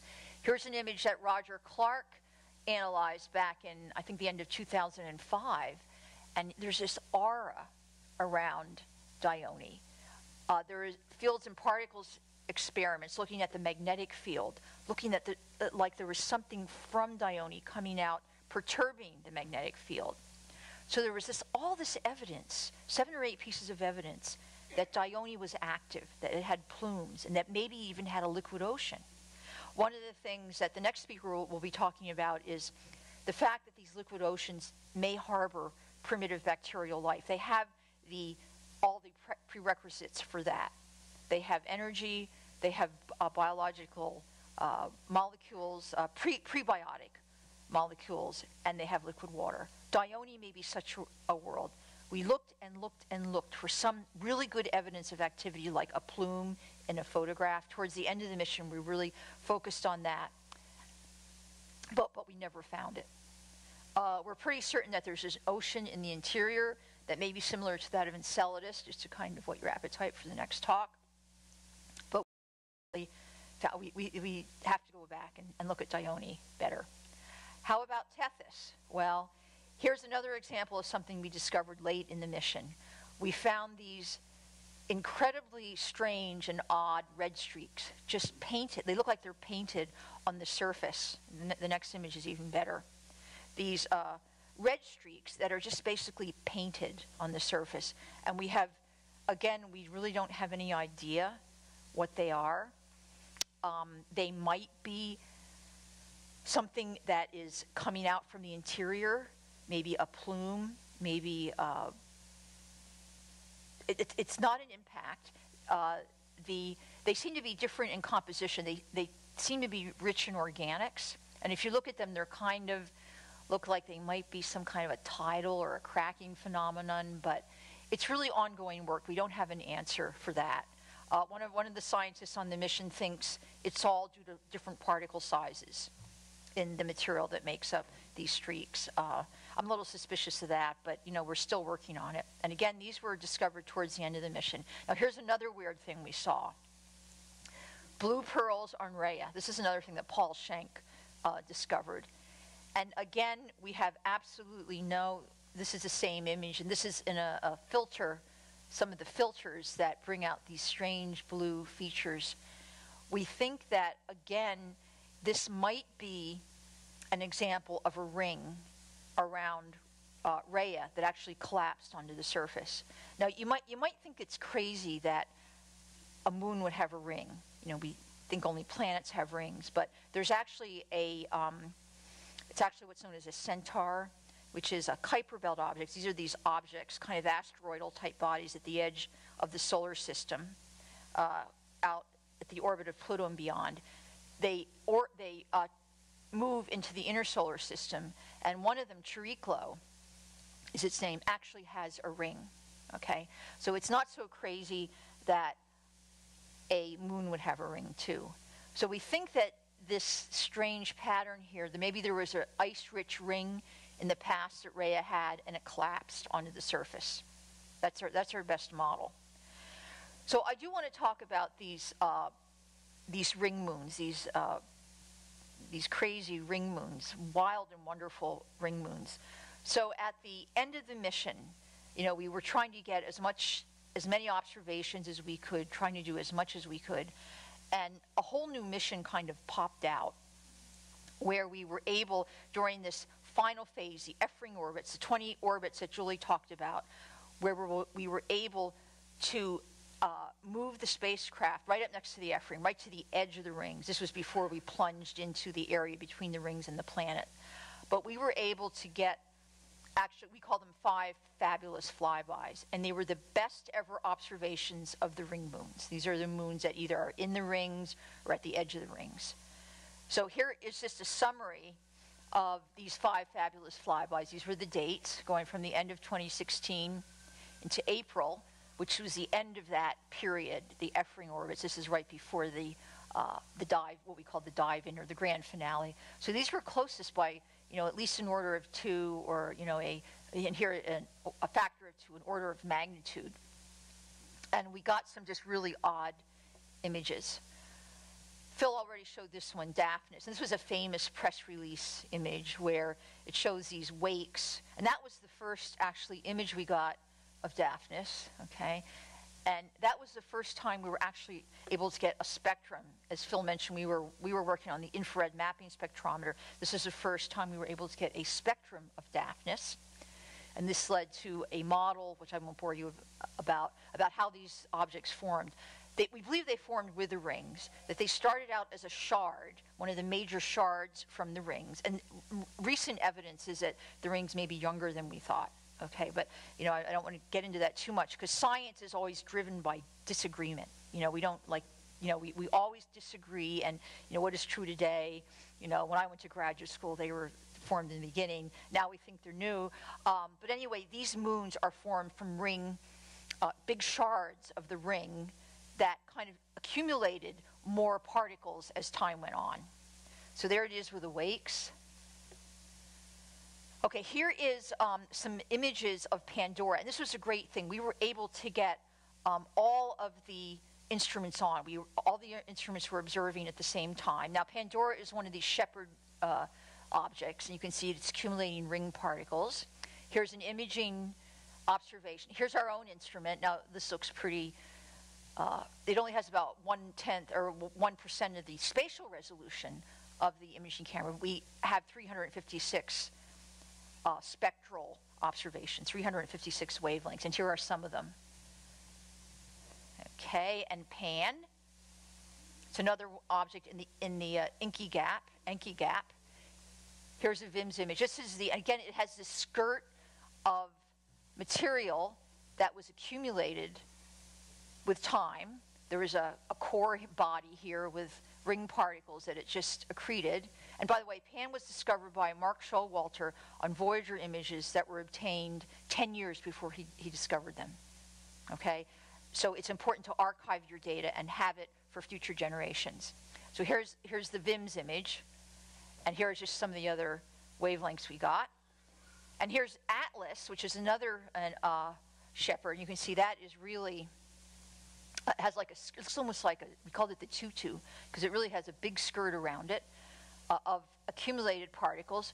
We were able to get not only VIMS images, but here is a thermal. Sears was able to get a thermal map of it, because this is Carly Howitt and her team put that together. So I'm right there is where it would be in the visible. So this is quite spectacular, and we're finishing up a paper for Science Magazine. If you do read Science Magazine, you'll see this in, I hope, a couple months. So I think I'm about at the end, nearing the end of my time.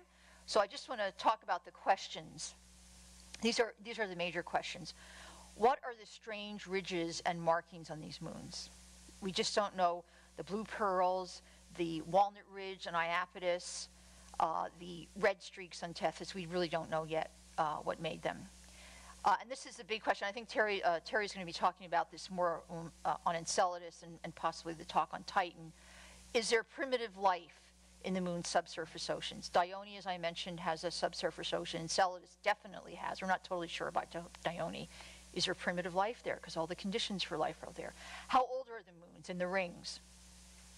The moons are mainly ice, but what are some of the minor surface constituents? There's certain things that should have been abundant, like ammonia, that we didn't find there. We found in very small amounts, so we're still confused about that. And for further reading, go to our website. And I also, I just published a book that you can get on Amazon, World's Fantastic, World's Familiar, a guided tour of the solar system. You can get that on Amazon or any other bookseller. But here's the website, saturn.jpl.nasa.gov, that has a whole bunch of information about this mission. I want to thank you for listening.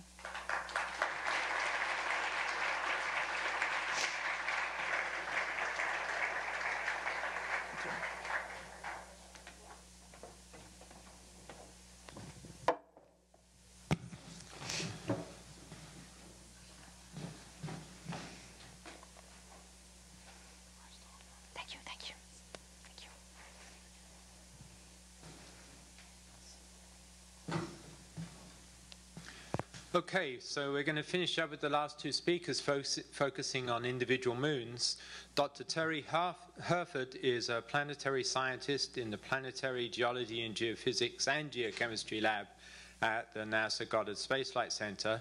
His research is focused on icy satellite geology and geophysics, the effects of interior structure on tidal deformation and surface stress, and the effects of orbital dynamics on tidal stresses, the influence of tidal stresses on the formation of tectonics on icy satellites, and the influence of tides in the eruptions of plumes on Enceladus, south polar regions. And that's what he will talk about now.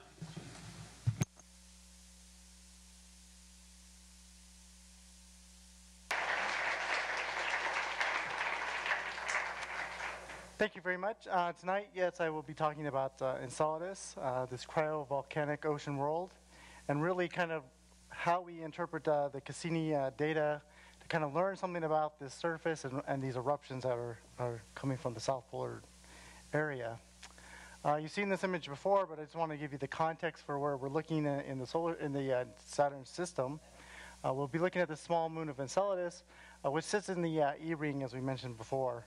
And before Cassini, it wasn't clear that Enceladus was connected to the E-ring, but now I think you'll see through the talk that it really is the source of the particles that makes up this diffuse ring. Enceladus itself is a very small moon. It's only about 500 kilometers in diameter, 250 kilometers in radius.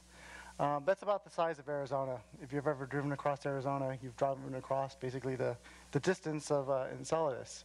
So it's a very, very small moon, and it's got a small orbital eccentricity, and it orbits Saturn every 1.37 days. So because of its proximity, it has a very quick orbital period. The moon itself, from the pictures that we saw from Cassini, is very different in its textures. In the northern hemisphere, you have very heavily cratered terrain. And in planetary science, we don't really know the ages of the surfaces that we're looking at. But one thing we know is that if there's more craters, then it's probably likely older terrain. And then in the southern South Polar region, you don't see very many craters at all. And the reason why you don't see them is that it's been resurfaced and covered over. There once were craters, but something has happened, some process has happened to erase them, and so that must mean that the terrain down here is much younger. So there's a dichotomy between the northern hemisphere, which is cratered, and the southern polar region, which has these fractures across them and very few craters. Cassini saw that it was an active body in 2005 and reported in 2006 through a series of observations with its instruments. These are two of the instruments that confirmed the presence of this activity. We've got the images from the ISS instrument that visibly saw the plumes erupting from the South Pole. In February and January, they saw these fuzzy light near the South Pole. These are images taken where the sun is actually on the other side of Enceladus, and the light is being reflected through the plume and then forward scattered into the camera. They were worried about scatter of light into the camera, so they took another image and rotated the camera with respect to the South Pole to make sure that it wasn't stray light that was causing their observation, and they could confirm that there actually was a plume. Another instrument, the Sears camera, which looks at the thermal emission of bodies, also determined that there was a hot spot near the South Polar region. And so the sun is shining near the equator, and you expect that the equator would be the warmest, near where the sun was shining would be the warmest region on the body. And so the fact that there was a large heat source near the South Pole also confirmed that there was something special going on here. And so all the data together kind of led them to understand that there's some activity going on at the South Polar region of Enceladus. So here's an image that shows you what geologically the South Pole looks like. This is looking right down at the South Pole, projected in the South Polar region. So the South Pole is in the middle, and you can see there are these 4 large fractures that run across the South Pole. We've dubbed them the tiger stripes. It looks like something that's just kind of took a swipe at Enceladus and dug in some fractures on the South Pole. They have names, Arabic city names of Alexandria, Baghdad, Cairo, and Damascus, and they're not in order. So Alexandria is the top one. You've got Baghdad, Cairo is kind of here, and then Damascus. But I'm going to zoom in on one region. So we got some higher resolution images, a few postage stamps of higher resolution images of these fractures. And so I'm going to zoom in on a fracture in this region just to kind of get you a feel for what it looks like at very high resolution. So this is one of the better Cassini images we have of the tiger stripe features. This image is at 12 meters per pixel resolution, and it's only about 20 kilometers across. And this is the Baghdad tiger stripe fracture here. You can see it's a trough on the surface. And you can see that there are boulders on either side of the flank of the trough. And this is an active region of the Baghdad tiger stripe. So I did a lot of studying of fractures on Europa. And one of the things that we learned from looking at Europa fractures, so these are actually images of ridges on Europa, is that a lot of times we think that the fractures form on these icy satellites due to tensile failure of the surfaces. And so on Europa, you can quite see there's a lot of ridges which formed along what we think were fractures in the ice shell. And some of these fractures have very distinct morphology that we call cycloids, and that they're these arcs of chain of arcs that we think form as a fracture it forms on the surface, and then as it propagates, the dynamical stress field causes the path of the fracture to curve. And so that creates this tiger stripe, or this cycloid feature. And so here's a model of that. We think that there are stresses on the surface, and they pull on the surface and cause a fracture. And the fracture then starts to propagate this across the surface, but the dynamical stress field is changing. And so as the crack propagates, the stress orientation changes, which causes the crack to curve and bend until the stresses get too low to continue propagation, in which it stops. And then the next day, when the stresses are high enough again, it starts the next arc on the cycloid. And so I just point this out. This is something we developed for Europa, but when we looked at the fractures on Enceladus, at least one of them looked very arcuate in nature, just like the cycloids. And so it kind of hints that, maybe these tiger stripes have formed because of a dynamic response to tidal stresses. And so what does that mean? What can that tell us about these bodies? On Europa, we think the stresses are high enough to fracture the ice shell. These tidal stresses are high enough to fracture the ice shell because there's a liquid water ocean in the interior. And so if that's the case on Europa, then that might imply that there might be a liquid under the surface of Enceladus too. And we can then model the stresses to see what it says about the formation of these tiger stripes.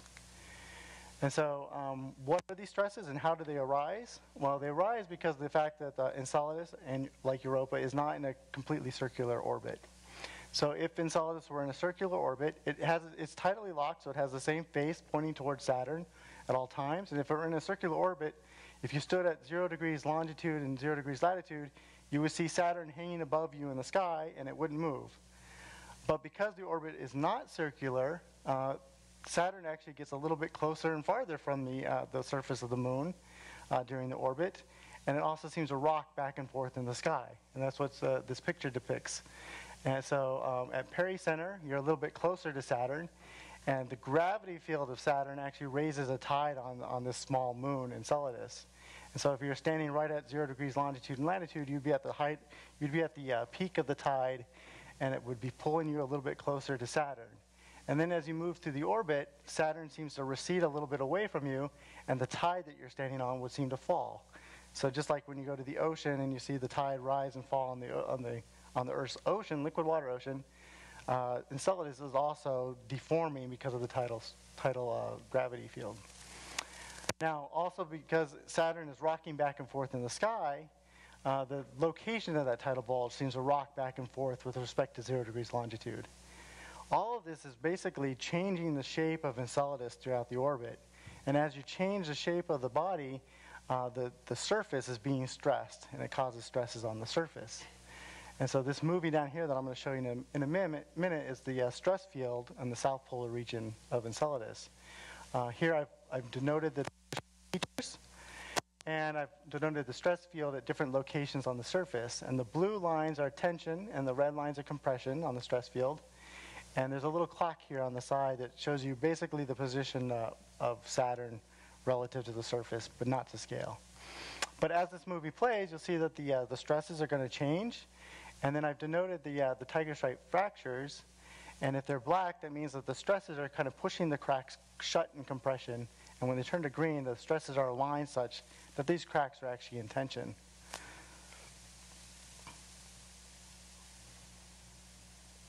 So let me play that. So you can see right away the cracks change color. So right after Perry-Center passage, the stresses align. The stresses are moving in a clockwise rotational fashion, and they align such that they start to pull these cracks apart in tension. And then about a little bit after Apple-Center passage, the stresses are aligned to the opposite sense, and the fractures start to be pushed together in compression. This whole cycle repeats every 3.7 days. It's on the same orbital period as the body's orbital period. And so these cracks are experiencing a stress field that's changing very rapidly throughout about a one-day cycle. And so that we think that these stresses are also large enough to then cause the fractures themselves. So here's a quick model that we put together. So again, looking back at Europa, when we looked at the fractures on Europa, we noted that the stresses to form cracks on Europa seem to be in the range of 20 to 90 kilopascals. So these stresses can form the fractures on Europa, and if we look at what orientations are allowed for cracks on Enceladus, we can see whether or not they align with the tiger stripes. So at these different circles in the gray area, I've denoted the angles that are allowed by tidal stresses for a fracture to form at that location by stresses of 20 to 90 kilopascals. And then the blue lines show you the actual measurements of orientations of the crack around those locations. And you can see that, for most part, they agree fairly well with the gray allowed areas. So it seems like these tiger stripe features themselves, the orientation of them on the South Pole is very consistent with the orientation of the stress field that could form them. And again, as you saw in the movie, the stresses can rework these fractures on the surface, so they can kind of pull them apart in tension and push them together in compression on a daily cycle. And so in 2007, we predicted that if there are actually volcanoes coming out of these vents, then they should have some sort of periodicity to them, in that it should be easier to erupt while you're in tension, and maybe there would be more eruption activity, and then less activity later on in the orbit. I'm going to show you some pictures of, some pretty pictures then of the eruptions. Here's a nice image. Again, these are all done with the sun kind of on the far side of Enceladus, so high phase angles where you're kind of looking at light being forward scattered to the camera. You can see that you can't really see the fractures in the images, but you can kind of trace along where they would be on the surface. And you can see that right now the plume isn't actually uniform across the tiger stripe features. There are areas where the jets are collimated, and then there seems to be more tenuous kind of curtains in between them. And then not all the fracture seems to be active. Some places it's active, and other places it seems to be turned off, which is another indication that there might be some variability in what's going on the surface. Here's another image where you can trace the fracture into the kind of the dark terminator side of the planet.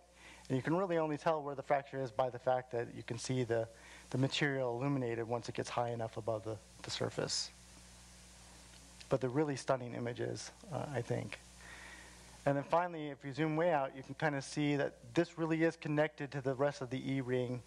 We see something we call tendrils, where all this material is kind of then coalescing and forming the E-ring. And the fact that the E-ring itself isn't uniform in its appearance also tells us something about the variability in the output from Enceladus itself. So in 2013 and 14, about 6-7 years after we predicted the variability, VIMS and the Cassini data actually caught up and actually saw hints of variability in the plume output. So in this plot, we have orbital position. So 0 is at pericenter. This is apocenter back to pericenter. And then there's a proxy for the plume activity, which is the brightness of the plume from the VIMS and ISS data. And you can see after pericenter passage, there's a ramp up close to apocenter where the plume brightness intensifies, which is an indication that more material is being erupted from the vents. And then it ramps back down. And it repeats, these data are taken over many years, and so this cycle must come somewhat repeat every 1.37 days. We can kind of get a model for how this occurs. And so this red line is a really simple model that says if the fraction of the tiger stripes in tension are proportional to the output activity, then we can kind of model what is that activity. And we play a game of just looking at all the points on the surface of the tiger stripes, calculate the stresses on them at every point in the orbit, find out what fraction of them are in tension at any given time, and then relate that to the activity. In this model, we also had to put in the fact that the source is not at the surface. So even though the stresses might be in tension at the surface, if you go down a little bit into the subsurface, the weight of the ice shell kind of pushes the fracture back together. And so at some depth, the stresses actually have to be higher in order to break the vent open. But you can see that we can put together a pretty simple model that fits pretty well the activity that we see from the VIMS and the ISS data.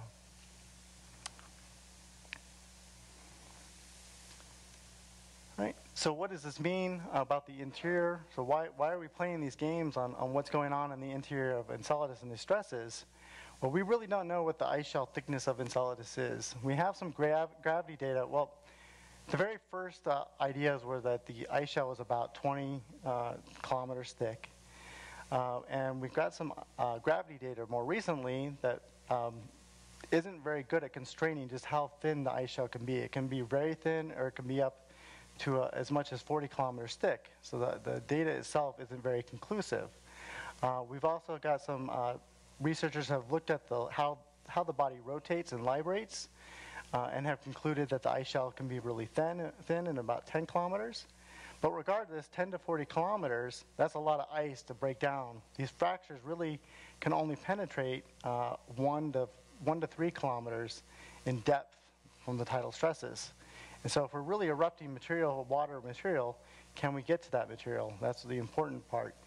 If you think of these ice shells kind of like glaciers on the Earth, if you go out and you see a glacier in the ocean, you know that 90% of it is below the water line.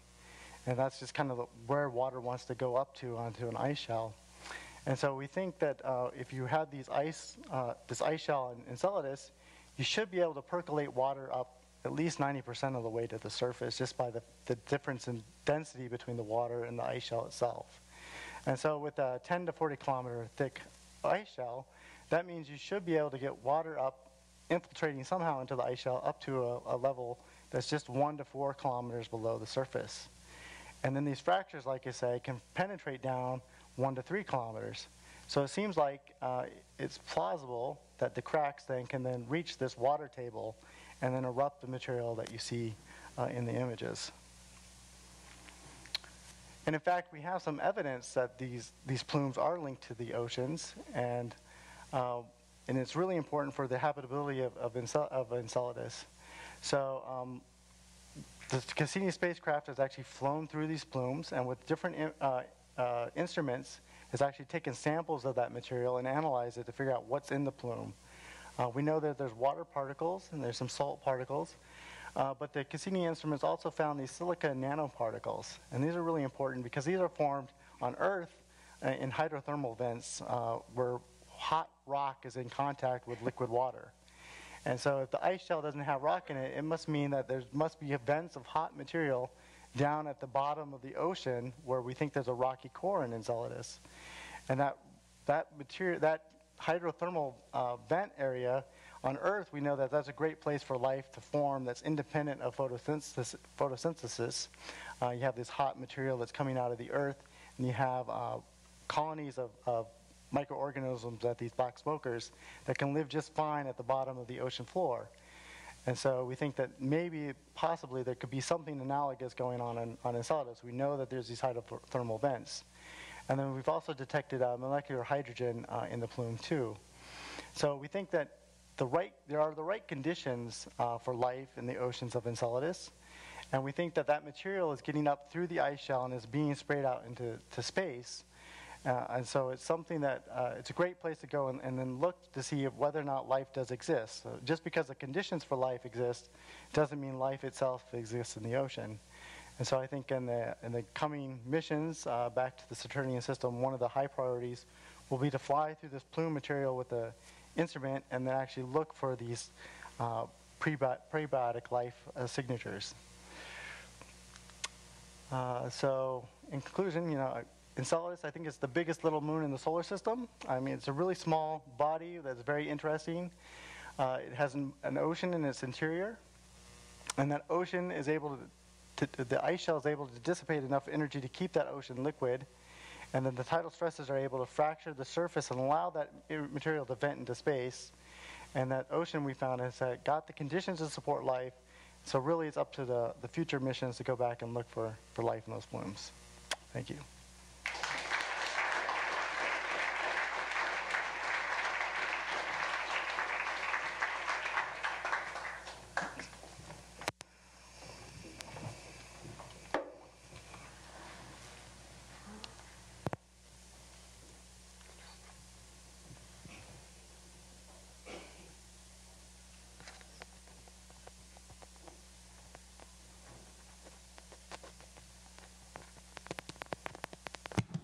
Okay, so last but not least, we come to Titan and Dr. Conor Nixon, who is a planetary scientist at NASA's Goddard Space Flight Center and the deputy principal investigator on Cassini's composite infrared spectrometer, known as CEERS, which he also helped to design, build, and test, will be the next speaker.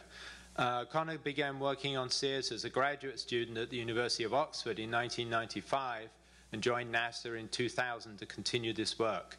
He was named co-investigator for SEERS in 2007 and then the SEERS Deputy Principal Investigator in 2012.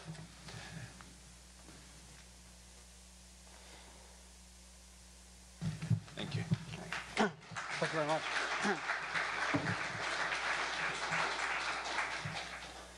Okay, well, following those amazing talks, I'm going to round out our tour of the Saturn system by talking about Titan. So Titan is the largest moon of Saturn. It's actually the second largest moon in the solar system. It's one of the most fascinating objects in the solar system. So it's really the closest thing there is as a moon that could be a planet, that has all the features that we would otherwise think of as a planet, right? With an atmosphere and so on. So you can see here some clues as to what I'm going to talk about on Titan's surface. So actually one of the things I'm going to focus on, because there's so much we now know about Titan compared to what we knew before Cassini, is I'm going to focus a lot on Titan's atmosphere and the chemistry, which to me is the most exciting part of Titan. I'm going to talk a little bit about the surface, but there's a whole other world of geology down there, which is a whole other talk. So, as I said, I'm going to talk about the chemistry of Titan's atmosphere, some of the different environments on Titan on its surface, and then how these things can relate together, and what is the potential of Titan for what we call astrobiology. So astrobiology is the field of searching for life in the solar system, and beyond, in fact, amongst the stars. Okay, so starting with Titan's atmospheric chemistry. So I always like to start my Titan talks with this slide, which just shows that Titan is different. You can see right up that Titan is featureless, really, when you look at it. And the image here of Titan in the top row is from the Voyager encounter of 1980. And most of the other moons in the solar system, you look at them and you see craters, you see cracks, you see fractures.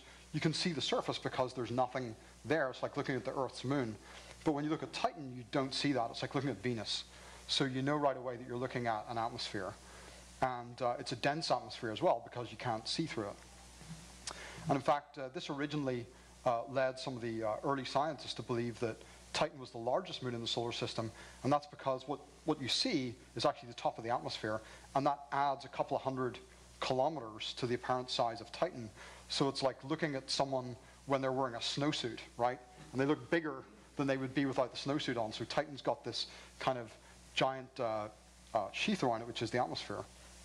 You know, and that really makes Titan so much more different and in some ways really interesting in the solar system.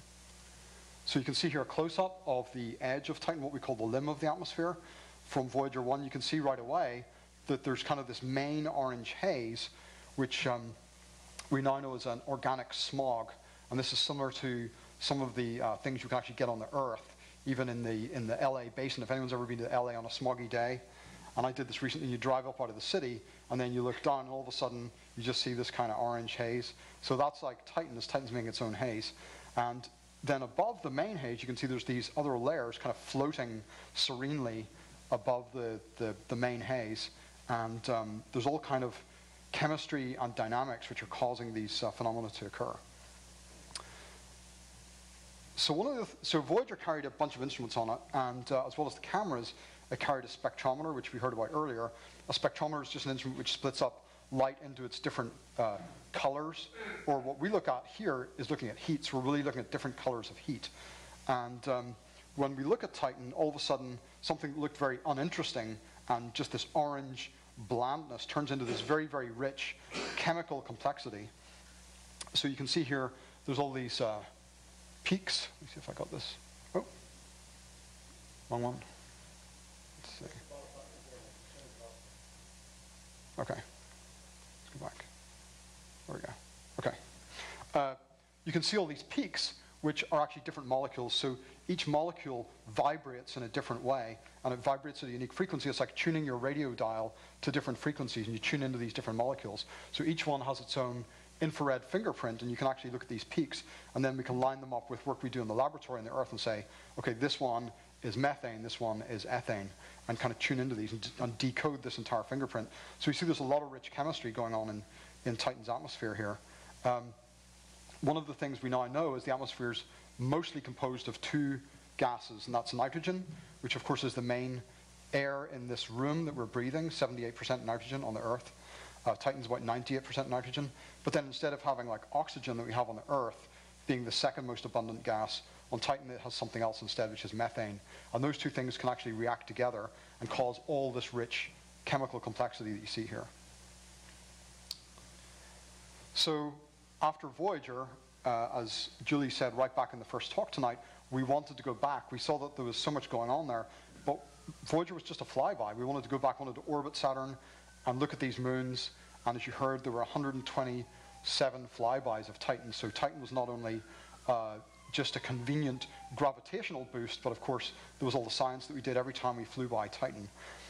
So we built the Cassini spacecraft. Cassini, you see here before launch, it's about the size of one of those kind of small school buses, not like the really long ones, but the kind of shorter school buses. You can see on the side here, this dome on the side, this is the Huygens probe, which was taken specifically to land on Titan's surface. That was built by the European Space Agency. So once Cassini arrived, it got to Titan and started doing its first few flybys. We began to immediately see even more than we'd seen with Voyager. And one of the instruments that we had on board was an ion and neutral mass spectrometer. So if any of you are chemists or biologists in the room, you might have come across one of these machines. It takes atoms or molecules, turns them into ions, and then it deflects them in different ways. And by measuring the mass, you can get this pattern. What this is telling us is that these are all carbon-based molecules because we have these repeating peaks about every 12 to 13 mass units, which tells us that we've just added another carbon atom to a chain of carbon atoms, and it's like adding Lego bricks. So we've added another carbon atom, we've made another series of molecules.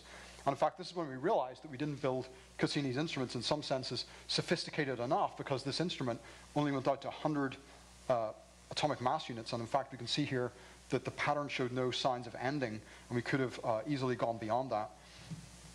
In fact, another instrument on Cassini was able to go to higher masses and look at even bigger, heavier molecules, and this was the CAPS instrument. And you can see here the CAPS spectrum. It doesn't have quite the same resolution, but right over on the top left here, you can see those spiky peaks, and those are the ones you just looked at right here on the previous figure. You can see these 6 or 7 big peaks, and these are the ones that are right over on the left here. And then the spectrum continues. The mass spectrum shows there's even more molecules at all masses, even heavier and heavier and heavier masses. And here on the right, you can see that the negative ion spectrum is going out to tens of thousands of mass units. So now we're getting beyond just a molecule. We're getting up to like a soot particle, an actual grain. Now, of course, we don't know the structure of all those because our instruments could only give us a glimpse as to what the structure was. But by doing experiments in the lab, we can try to simulate some of the things that are going on in Titan's atmosphere. So we can literally get like a glass jar, a glass vessel in the laboratory, put in some methane, and put in some other gases, nitrogen if we want, pass a spark through it, make a discharge, and then start to cause chemical reactions. In fact, I noticed out here in the foyer of the Cosmos Club, one of the pictures hanging on the wall is famous scientist Harold C. Urey, and he was one of the first people back in, I believe, about 1958, who did this experiment, Miller-Urey experiment, that made these complex molecules from more simple gases. In fact, Titan is doing this experiment for us right now. So if we do this experiment in the lab, and we just do it with carbon and some benzene rings, we can begin to build up things like this. So a benzene ring is a hexagonal ring of 6 carbon atoms. And experiments done by Dolitsky and McKay showed that there's 2 different ways we could join these rings together. We can either fuse them together so they're really kind of joined onto each other, holding hands, or they can have this more tenuous hydrogen bond between them. And they showed that these are some of the examples of things that are going on in Titan's atmosphere that are some of the things in that mass spectrum that I just showed you. So here's a nice graphic that just summarizes some of our knowledge now. We're beginning right at the top of the atmosphere. You can see with the methane and the nitrogen, it's being reacted primarily by 2 things, which are UV sunlight, the same thing that causes you, to get sunburned on a clear, sunny day, but also charged particles from Saturn's magnetic field. The electrons are like in a big particle accelerator going around in Saturn's magnetic field, and these all impact on the Titan's atmosphere, and then they react and cause heavier and heavier molecules to be formed, and then this causes this orange smog that we see. So we think that we've learned a lot about that. So earlier on I showed you the Voyager Iris instrument. It showed you these molecular signatures, these fingerprints of different molecules. When we went back with Cassini with an instrument that was about 10 times the separation sensitivity of the Iris instrument, this is what we saw. So now we can see even more finer gradations of molecules. In fact, we were able to detect one or two new things that hadn't been seen by Voyager. And of course, we can measure all these in much more detail. And because Cassini made 127 flybys, whereas the Voyagers only made one flyby each, we were able to go back time and time again and look at how these molecule signatures changed over time in accordance with the sunlight that was reaching the atmosphere. So Cassini told us a lot about Titan, and in fact we were able to bring in some of the ground-based observations that you've heard about using telescopes from the ground. And one of the instruments that I've been active with in recent years is actually this instrument here. This is in Chile. This is in the Atacama Desert of Chile at 5,000 meters. So this is way, way high up in the Atacama Desert. And these telescopes are able to be above most of the water vapor in the Earth's atmosphere, and they can actually look out. And of course, we used this telescope to look at Saturn and Titan while the mission was unfolding to try and give us more information. And we detected some of these other molecules which we suspected were seen by Cassini as well, including this one, the ethyl cyanide and vinyl cyanide. You can see these peaks here. So a similar thing to what Cassini was doing, but now doing it from the ground and looking at the fingerprints of these molecules in the radio waves at longer wavelengths. So these are all the things that we know right now to be in Titan's atmosphere. These are the ones that have been definitively identified by their fingerprint. Of course, we would love to go back and actually do a deeper flyby through the atmosphere and see if we could identify more of the ones that we see in the laboratory and line them up with what we see in Titan for certain. And there's several chemical families that we see here. We see the carbon molecules with the rings and the chains. These are the dark gray atoms you see here. And then when we begin to add hydrogen, which is the cyan, nitrogen, which is the blue, and then oxygen, which is the red, you can see that we're developing these different chemical families. So now the question naturally arises, how complex does this chemistry go? Is this something that could be like the atmosphere of the Earth in the very early days, maybe 4 billion years ago when the Earth's atmosphere was forming, and actually forming these molecules that may have been the precursors of some of the molecules that we know are needed for life? So if we look at something like a DNA molecule, we see these carbon rings again in the structures of the nucleobases. So Titan is it's getting there, and the thing that I'm most interested in is trying to bridge that gap. Where does Titan go to, and where's the simplest building blocks of life, and how complex things can arise on Titan? Okay. So let's look a little bit at Titan's surface. So we know there's all this going on in the atmosphere. We have these molecules, they're reacting. They go through Titan's atmosphere, which is like a giant chemical plant. It's just making all these reactions, making all these molecules, churning them out, and now they're coming down. Where do they go to?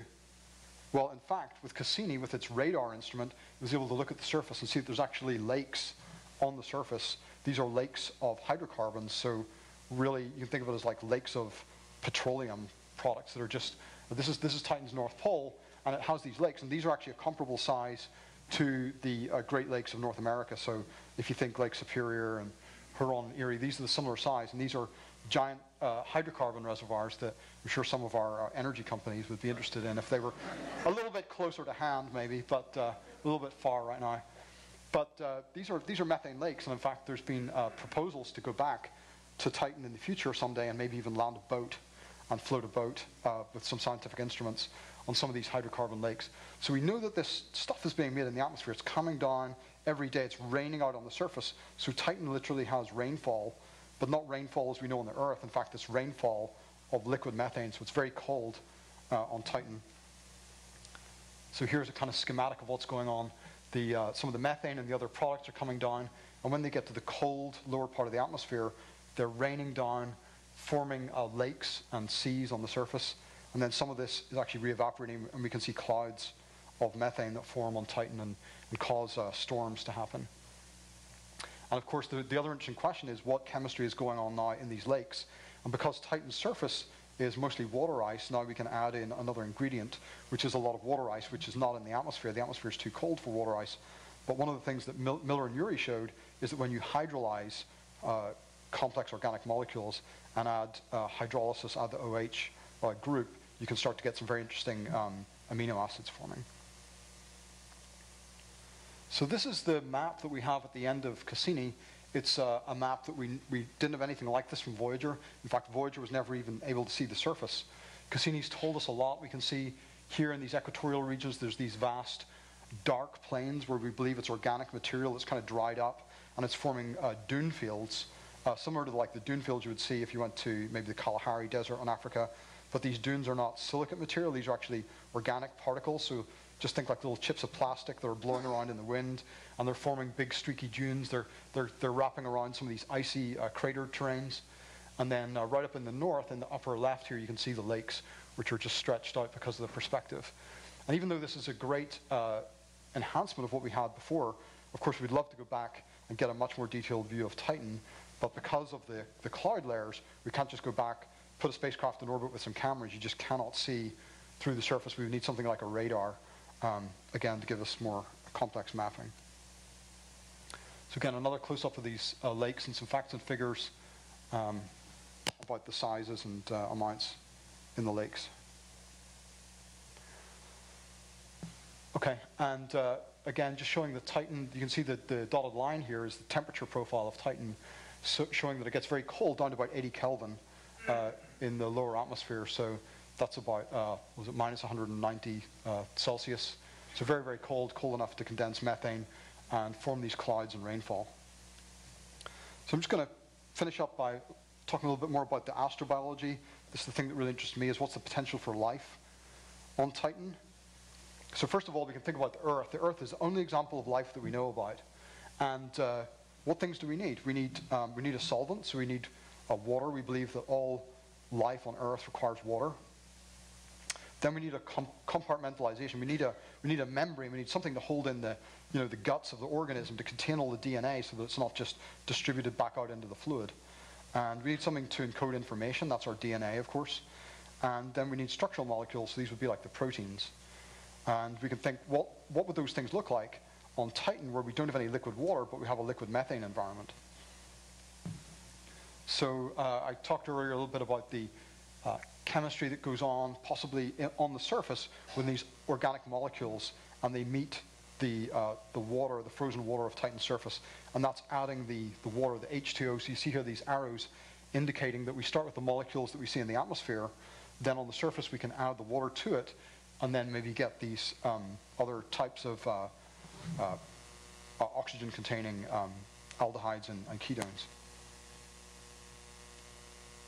So one of the most interesting things, and the reason why I brought in the ALMA results from the radio telescope on the Earth, is that the ALMA telescope was able to confirm one of the molecules that we suspected from Cassini, and that's this molecule you see here, vinyl cyanide. In fact, if you go and Google this, you'll find all kinds of NASA press releases about it.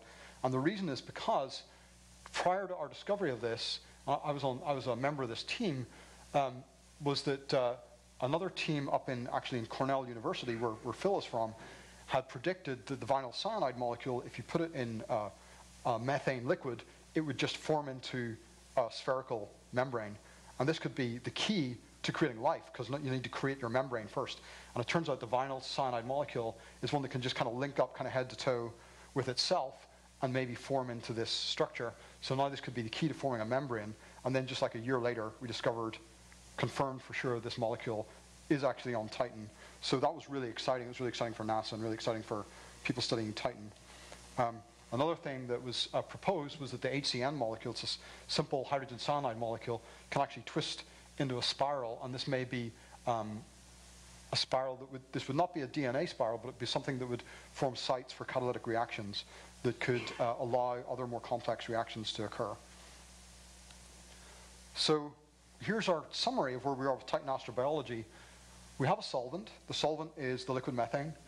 We think we have the compartments that we need to form the membranes. And we have structural molecules, which could be these carbon sheets. What about information storage? So that's the thing that maybe right now we need to think some more about. How could we encode something that would be similar to DNA on the Earth? but in a very different chemical environment. So recently we've started a new initiative. It was just confirmed a couple of months ago that now we have a 5-year team together. I'm working together with JPL and some other teams to really look at Titan astrobiology in detail. And these are some of the things we're going to look at. We're going to look at the molecules falling out of the atmosphere, how they react on the surface, and maybe even deep inside Titan, where there could actually be real liquid water deep inside Titan, and that could do very, very different things, and we could get things similar to we've seen on Europa, or Europa and Enceladus.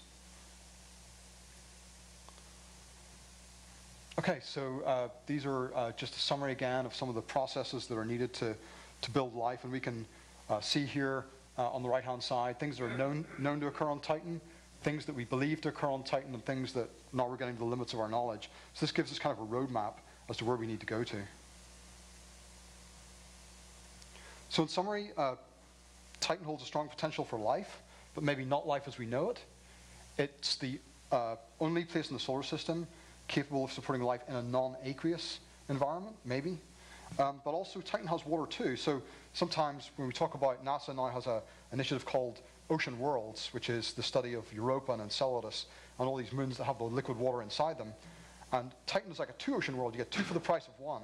So you get methane on the surface, but then deep inside, there's actually a liquid water ocean as well.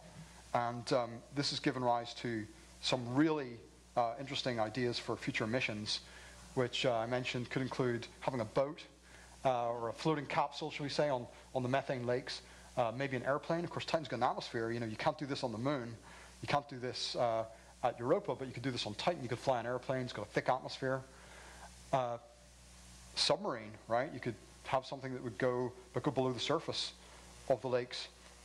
In fact, one of the most exciting ideas of all has recently been selected for further study for an actual flight mission, and that's this mission, which is called the Dragonfly, and this is actually a quadcopter, which would be like a giant landing craft on Titan, but kind of similar to the rovers that we have on Mars. But instead of having wheels, we would actually use Titan's low gravity and its dense atmosphere to just lift off using a quadcopter and just relocate this landing craft and maybe land a few miles away. And this could go on for a long time. This is powered by a very small nuclear energy source, and this could land and take different experiments on different parts of Titan.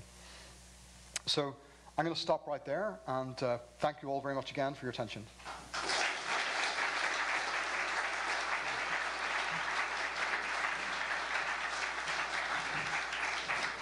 Stay on. Okay, we're going to have a question and answer session now, so we're just bringing up the chairs. I wanted to take a second, in addition to thanking the speakers once again, to also thank other members of the Cassini team, some of whom are here tonight. So one more round of applause for the speakers and for other members of the Cassini team.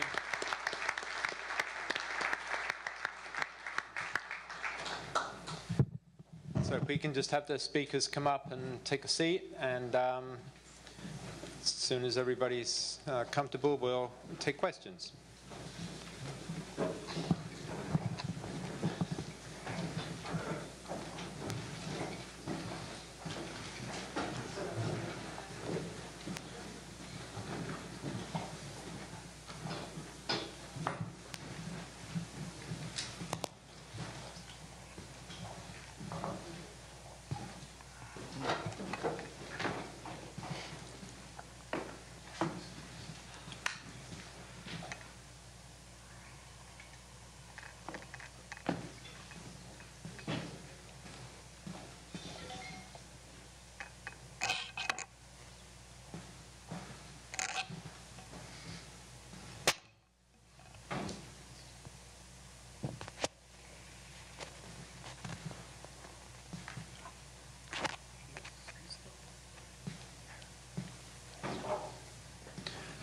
Okay, first question.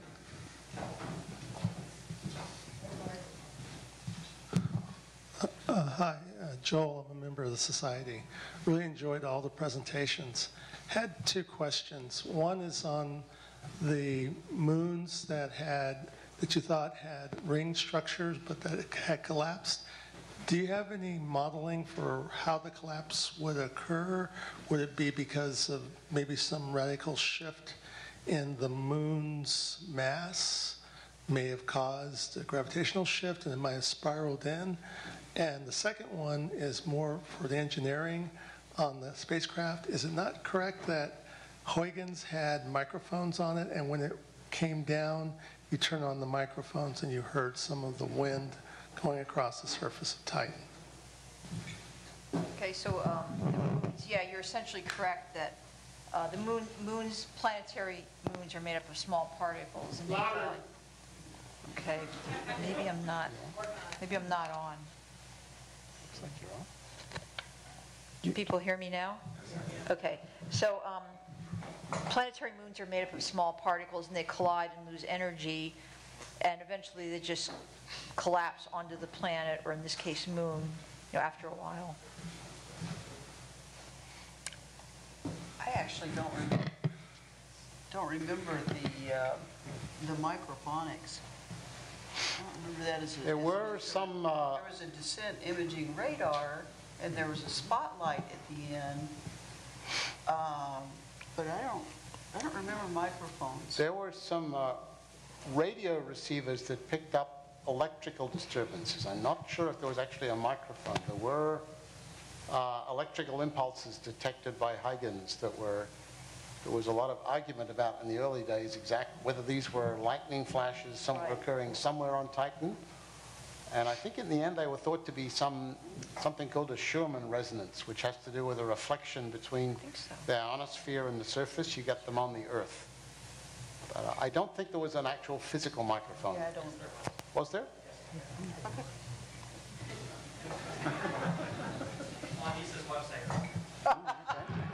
Does anybody want to check Wikipedia? Google can tell you anything. Bob? I'm Bob Hershey. I'm a member. What are the plans for following some of the things we've seen tonight and seeing if there are undiscovered things like maybe better signs of life? So I think right at the end there you saw I showed a couple of the mission proposals. The Dragonfly mission, the one right at the end, is one of the ones that's actually been selected for what we call Phase A study, which is a one-year study, and it's up in competition against a totally different mission, which is a comet sample return mission. But some of us who are Titan fans would love to see that one go ahead. But there's also been proposals for missions to Enceladus to go back and kind of go back and have a more detailed look at the plumes and actually look at the composition of the plumes in more detail. And maybe someday far in the future we'll land on Enceladus. But right now Enceladus is giving us a gift, which is these plumes, which makes it a little bit, almost unnecessary to go land on the surface because we can see right inside from what's coming out. So also there was a Saturn entry probe which was proposed. So on the Galileo mission, Galileo carried a probe which actually went into Jupiter. But on Cassini we did something different. Instead of taking a probe that was going to go into the central planet, we had the probe which went on the moon. That was Huygens. So we didn't have a Saturn probe. And there's been a proposal called Sprite, which would be a probe that would actually go into Saturn's atmosphere and tell us more about the in-depth composition of Saturn. Something that's slightly different there too is there's of course a Europa mission. The next big flagship that NASA is planning is a mission to go back to Europa, which is an icy moon of Jupiter. But there have been Hubble observations, a bit controversial, but they seem to have been confirmed, that show there may be some kind of plume activity on Europa. It's not nearly as clear as the Enceladus ones. But so it might be that the first time we get to go back and look closely at plumes might be Europa plumes with the Europa mission. Tim? Timothy Thomas, I'm a member. If the Cassini team had wished, did they have the power to change the rings of Saturn in some permanent way, such as striking one of the shepherd moons or orbiting in or very near the rings? If that was your intention, could you do it? Well, yes, we could have hit the rings. We could have hit a lot of things. We were directed by NASA, by planetary protection, to specifically not hit Titan and not hit Europa. We had talked about, whether we would hit the rings or not. I don't know that we would change the composition. We actually weren't that big in terms of overall mass. But, and we didn't know for sure. I mean, we hit this area that turned out to be the big empty in those last 22 orbits, but we weren't sure that we weren't going to hit the D-ring on the way in. We hoped that we didn't, but there was no specific. One of the things that you had is, in this day of instant wireless and instant communications, the picture that Phil showed at the end, we didn't have the ability to send back pictures on the way in. We only had the ability to send down low kilobits of data. So we were actually only sending down the ion and neutral mass spectrometer data and the magnetometer and some of the low field instruments. So you wouldn't have been able to really do a picture and really have a splash. But no, we weren't, we wouldn't have been able to do anything like that. Worth keeping in mind that although I pointed out that the rings are physically very thin, only maybe 10 meters, but they have an awfully big surface area. In fact, the rings in diameter, a nice way to think about them is that they're almost a light second in diameter. It takes almost a second for light to get from one side to the other. So if you add up all the mass in the rings, it's about a half the mass of the satellite Mimas, which was one that Bonnie didn't show, but that's a little smaller than Enceladus.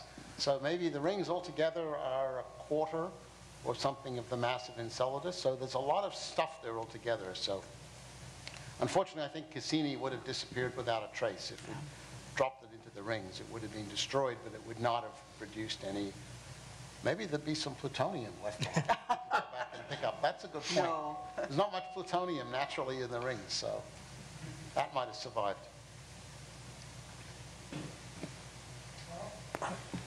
Carl Merrill, I'm a member.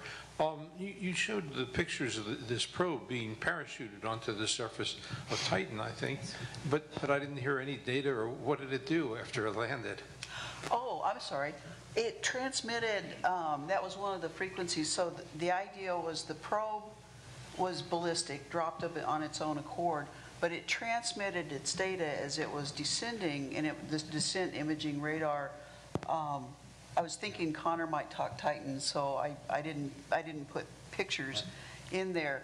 But there is a picture of Titan after Huygens landed, and it lasted for several hours afterwards. We only tracked it for a few minutes, but it radiated its data back to Cassini, and we stored it on and then turned around and played it back to Earth. And the thing that Bonnie said about, they had this great chance of Iapetus on January 1st, but we were holding real steady to be able to go back and get the probe data. So it radiated the data back. So what was the data? Well, there was the descent imaging radar, so they took pictures all the way in. There was a surface analyzer, and that crunched into the surface. There were 6 instruments on Huygens. I used to have them written down. I can comment a little bit as Okay. well. If I had more time, I would have gone in more depth into what the Huygens probe, but it was really complementary to Cassini because it actually went into the atmosphere, whereas Cassini just kind of went through the outer fringes of the atmosphere to stay safe. But the probe went down. It was actually able to do some of the things like measuring the isotopic ratio of deuterium to hydrogen and carbon-12, carbon-13, things like that are fundamental to our understanding of how the planet or the moon formed from the solar system. But also one of the really cool things was that just about 10 or 20 kilometers above the surface, when it kind of broke through the haze, it was able to finally take really close-up pictures, and it showed these river networks. So there's these dried-up river channels that were carved into the icy surface. And where Huygens landed, we think it was like a dried-up seabed. So maybe in Titan's past, it actually had much bigger oceans of methane than these lakes that we see today. But many of them have vanished over time, so maybe the methane's kind of get used up over time. But there, you can see these river channels where clearly there's been a lot more heavier rainfall in the past, and it's carved rivers into the surface. That was one of the greatest things from Huygens, I think. Yeah, and the surface, so when it did land, and the images it sent back from the surface showed rocks that had been rounded from flow in these river channels. Cobbles, yeah. I took those pictures out. They were science. Sorry.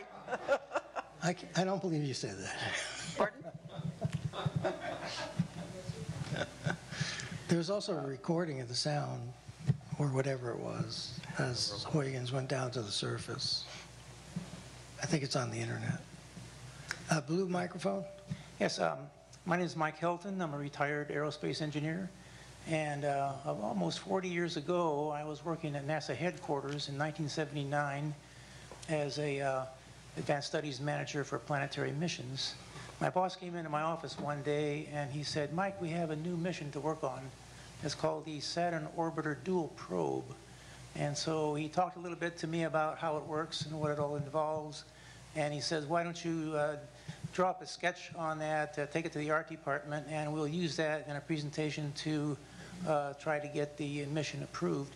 So I did that, and it wasn't that sketch that necessarily got the mission approved, but it was added into everything else. And I happen to have that pencil drawing that I made at that time and the artwork that was done that showed the mission and all the details of how it worked. And in this case, it showed a probe coming off the spacecraft as it approached Saturn to go down to Saturn. But then in the intervening years, of course, the budget was cut and that probe was cut out. However, the Cassini probe itself was the second probe, right, to go down to Saturn. So it was a dual probe mission. But I'll let you take a look at these if you like. Oh, wow. Yeah.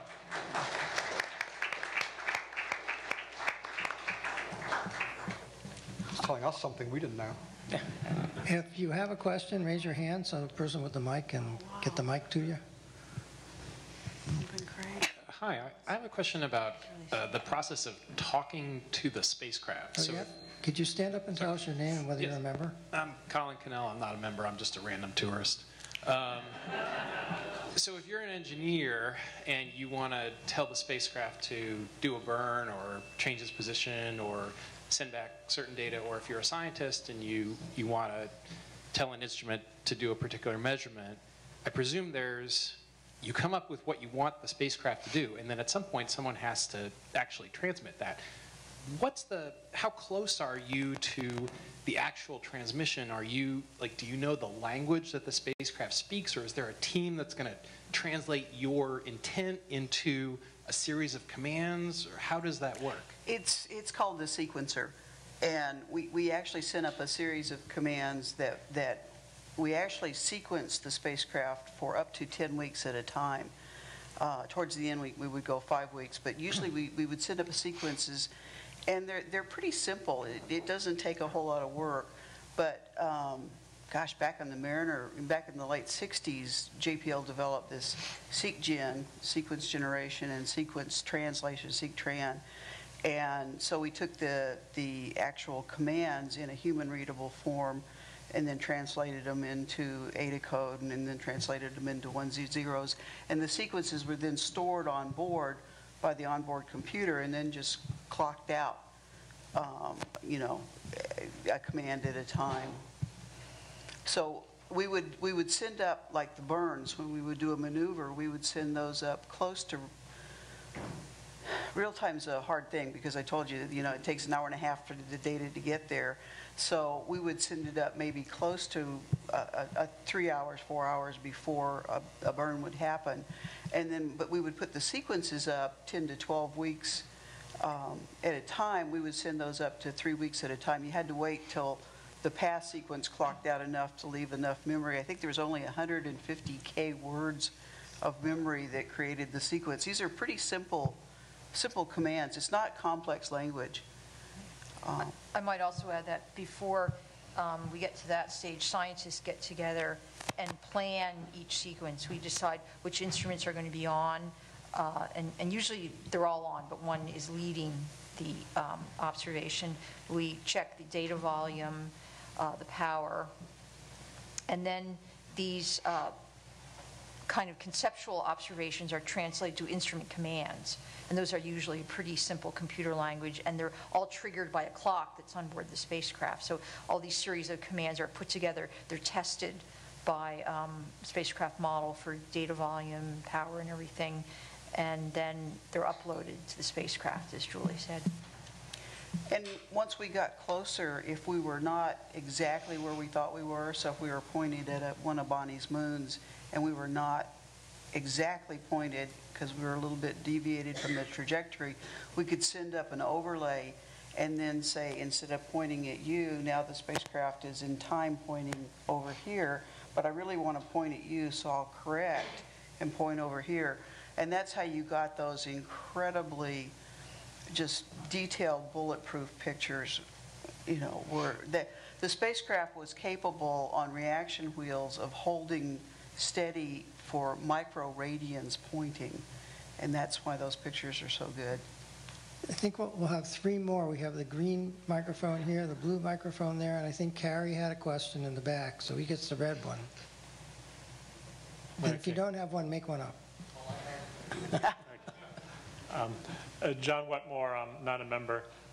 There's no mention here made of Pioneer 11, and I was wondering if the data from that early mission was still of much use when you were busy planning Cassini. I won't say it wasn't. You know, there's a lot made about the Pioneer 11 anomaly and the time and things like that. We used a lot of navigation data because basically we tracked the spacecraft and all of the satellites by Doppler, you know, the change in frequencies. So Pioneer 11 was still active and the Voyager data's, but in terms of planning Cassini, not really. Is that a bad answer? Well, I think Pioneer was a bit unfortunate in the sense that it flew by Saturn in 1979, I think. So it was only a year before the Voyagers. So while it was the first mission to Saturn, the Voyagers were much more capable spacecraft in terms of the scientific instrumentation. So they basically supplanted the picture of Pioneer 11 in the minds of the public and most of the scientists. But Pioneer 11 had a lot of unique charged particles and fields instruments on it. It was more that kind of spacecraft. So I think it did a better job of mapping magnetic field first and then some of the radiation belts. So it gave us some concrete knowledge on that. And I remember even with the Voyager flybys, the actual distance, how close we came to the rings and some of the moons, was we were able to plan that with more confidence because of Pioneer 11 had gone through some of those same regions and said, okay, this looks like it could be dangerous, but in fact we flew through there and it was okay. Yeah, Phil just mentioned exactly what I was thinking after I said that. We knew where Pioneer 11 flew and where the 2 Voyagers flew. And so when we did the Saturn orbit insertion, we were going right into where the Pioneer and the Voyagers went so that we could do our burn to slow ourselves down for Saturn. And we knew that we weren't going to probably hit any ring particles on the way through there. Hello, my name is Derek. I'm like Colin, I'm just a random fan engineer, saw a Facebook post, came out. I actually had numerous questions, but I won't even get into it in fear of some of them being too rudimentary. But largely where I was really interested in is the life of the actual Cassini and some of the redundancies that was built into it and whether that came into play and to how you were able to just extend it out way past the original mission.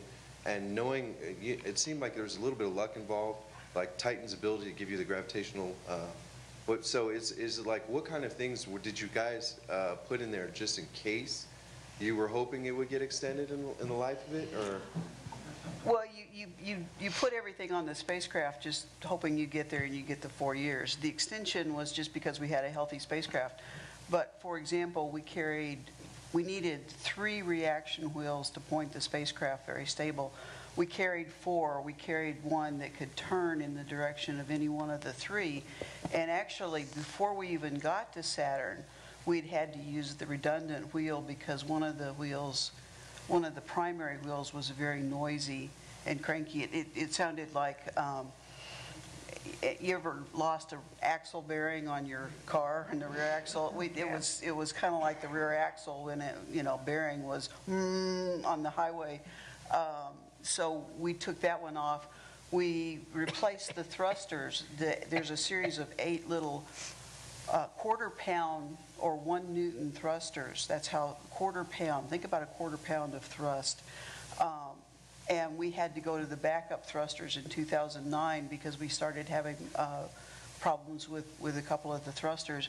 We lost the ultra-stable oscillator in 2011, and we redesigned the way we did the radio two-way Doppler series. So the thing that I have learned over 30 years of working on spacecraft is if you have the capability, it will be used. We also crashed into Saturn with a completely good plumbing system in the biprop, but we were out of propellant. But the gas tank was empty, but the fuel lines all worked. We carried 2 radios, 2 IRUs. Everything else was redundant. So one thing Julie was a bit modest about, she mentioned that we were out of fuel at the end. I mean, the fuel tanks had been, the gauges had been on empty for months before we actually dived in. We just didn't know how good they were. But most of the fuel, as Julie said in her talk, was used en route to Saturn, and then the big burns to get into orbit around Saturn and correct it. So at that point, we'd used most of it. I was going to say 90%, maybe not, maybe it was 75%. But most of the fuel had been used for the main engines. And the rest was expected would be needed to clean up. Whenever we flew by Titan, it wouldn't be perfect. So you track the spacecraft afterwards and say, okay, we're a few centimeters per second faster than we intended to be. We need to fire a thruster, fire the engines to eliminate that erroneous velocity, or it'll grow and the spacecraft trajectory will divert. The engineering team got amazingly good at this, and while they originally budgeted a certain amount of fuel for every flyby, and they said, well, maybe we can do 40 Titan flybys, but that'll use up the whole budget probably. By the time we got to 40, they were using so little for each flyby that they were becoming almost free. They were saying, well, maybe another 100 isn't out of the question. And by the end, they were nailing the flybys so well that the spacecraft came out with exactly the right speed. So the rate of use of the fuel really dropped off. Otherwise, I think we would have ended the mission much earlier. But it's interesting, everybody that, you got an E-light now to tell you when your gas tank's empty, but everybody knows every different car, do you have 100 miles after the E-light goes? Do you have 10 miles after the E-light goes? So we're measuring a 2,000 kilogram tank, and we were down at 10 plus or minus 20 kilograms left. So the E-light had been on for 40 years.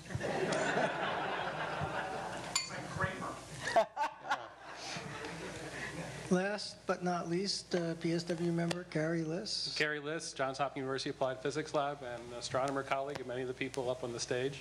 So I have 3 questions, hopefully quick. One is there a chronoseismological mode that could possibly excite the polar hexagon you see on the north pole of Saturn? Second question, are the red lines you see on the moon that Paul Schenck found anything like, because they're organic rich, anything like the lineaments we see on Europa, the upwelling sites? And third, it seems that on Titan it would be hard to expect impacts to bring in much water. Well, on the other hand, cryovolcanic areas could have lots of water over billions of years. So was that the place to look for life on Titan? Those are my questions.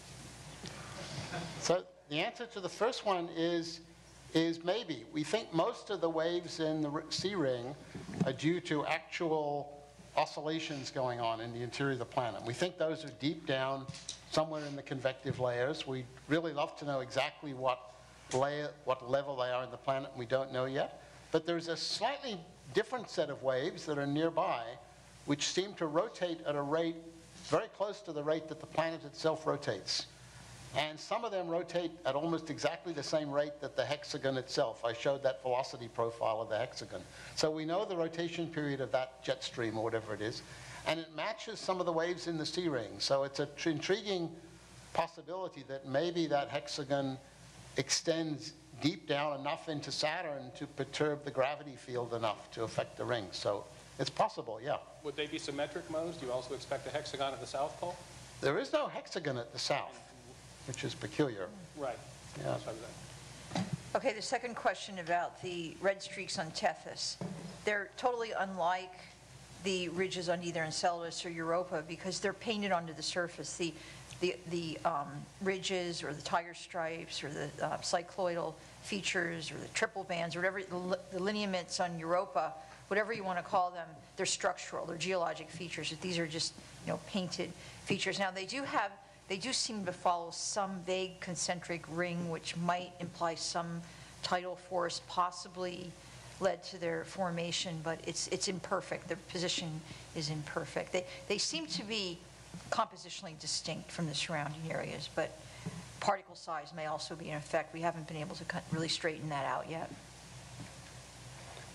So I think your final question was about Titan. It was a question about the could impacts bring in liquid water to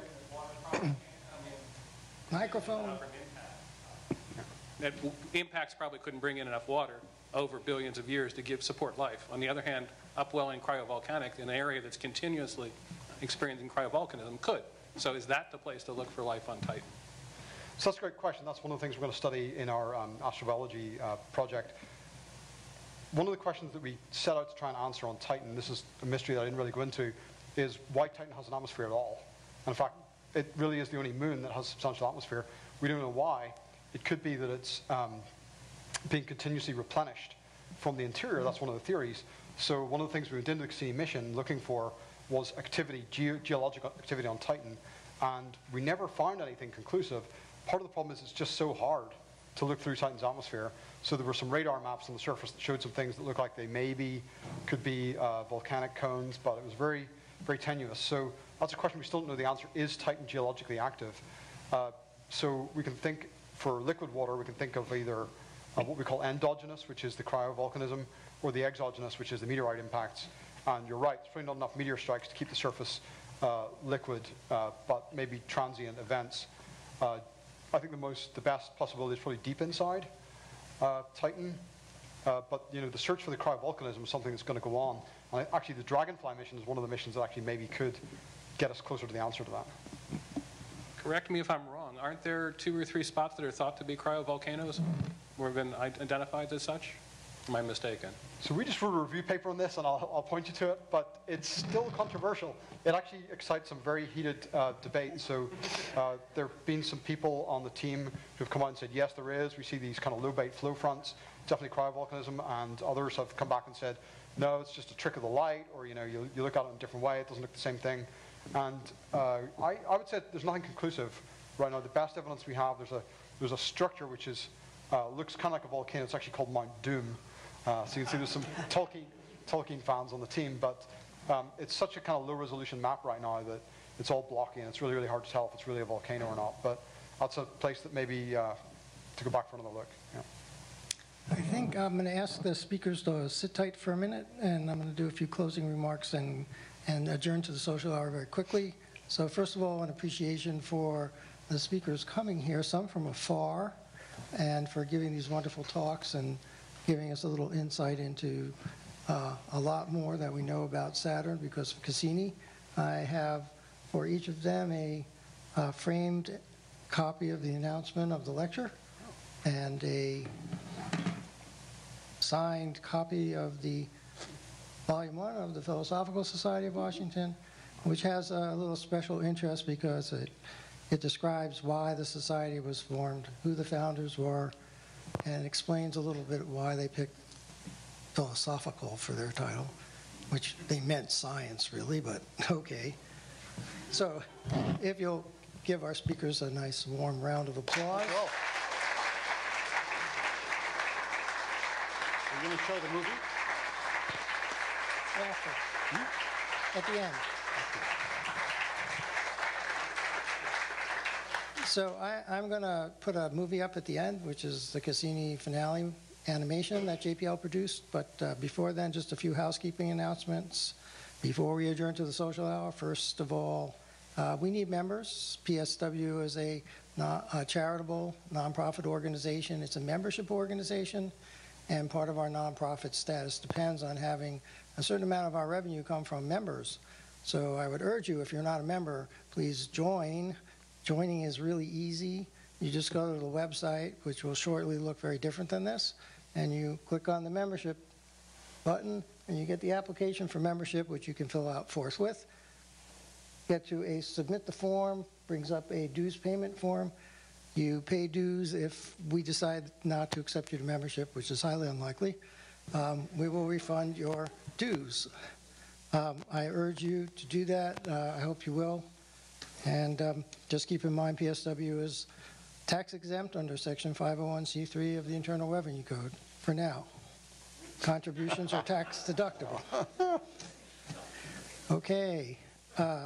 These lectures end the spring lecture series, and we are working on the fall lecture series, and we will post the schedule of the fall lectures in the coming weeks or maybe early August. Please keep an eye on the PSW website for updates, www.pswscience.org. And the social hour will end about 11, given the late hour of adjournment. And thereafter, PSW members and guests go across the street to the Fairfax Hotel. I believe we're in the lobby now because the lounge is being renovated. If you're interested in joining us, please see corresponding Secretary Robin Taylor and the guy in the bright green shirt in the back of the room, our membership director, Lloyd Taylor. With that, I will accept a motion for adjournment with one note. I am going to run this film shortly. Or maybe I could run it before adjournment. It's only 30 seconds. This one's only a minute. Less than a minute. I think everybody will be able to see.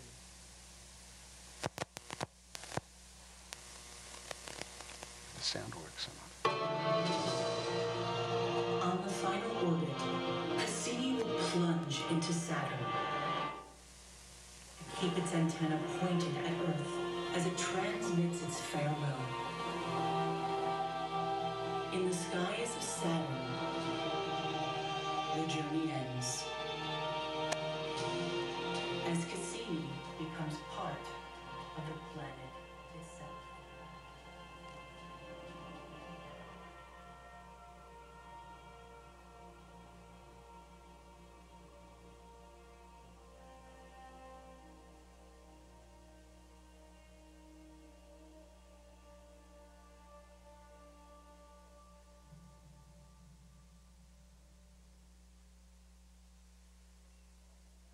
Accept a motion for adjournment.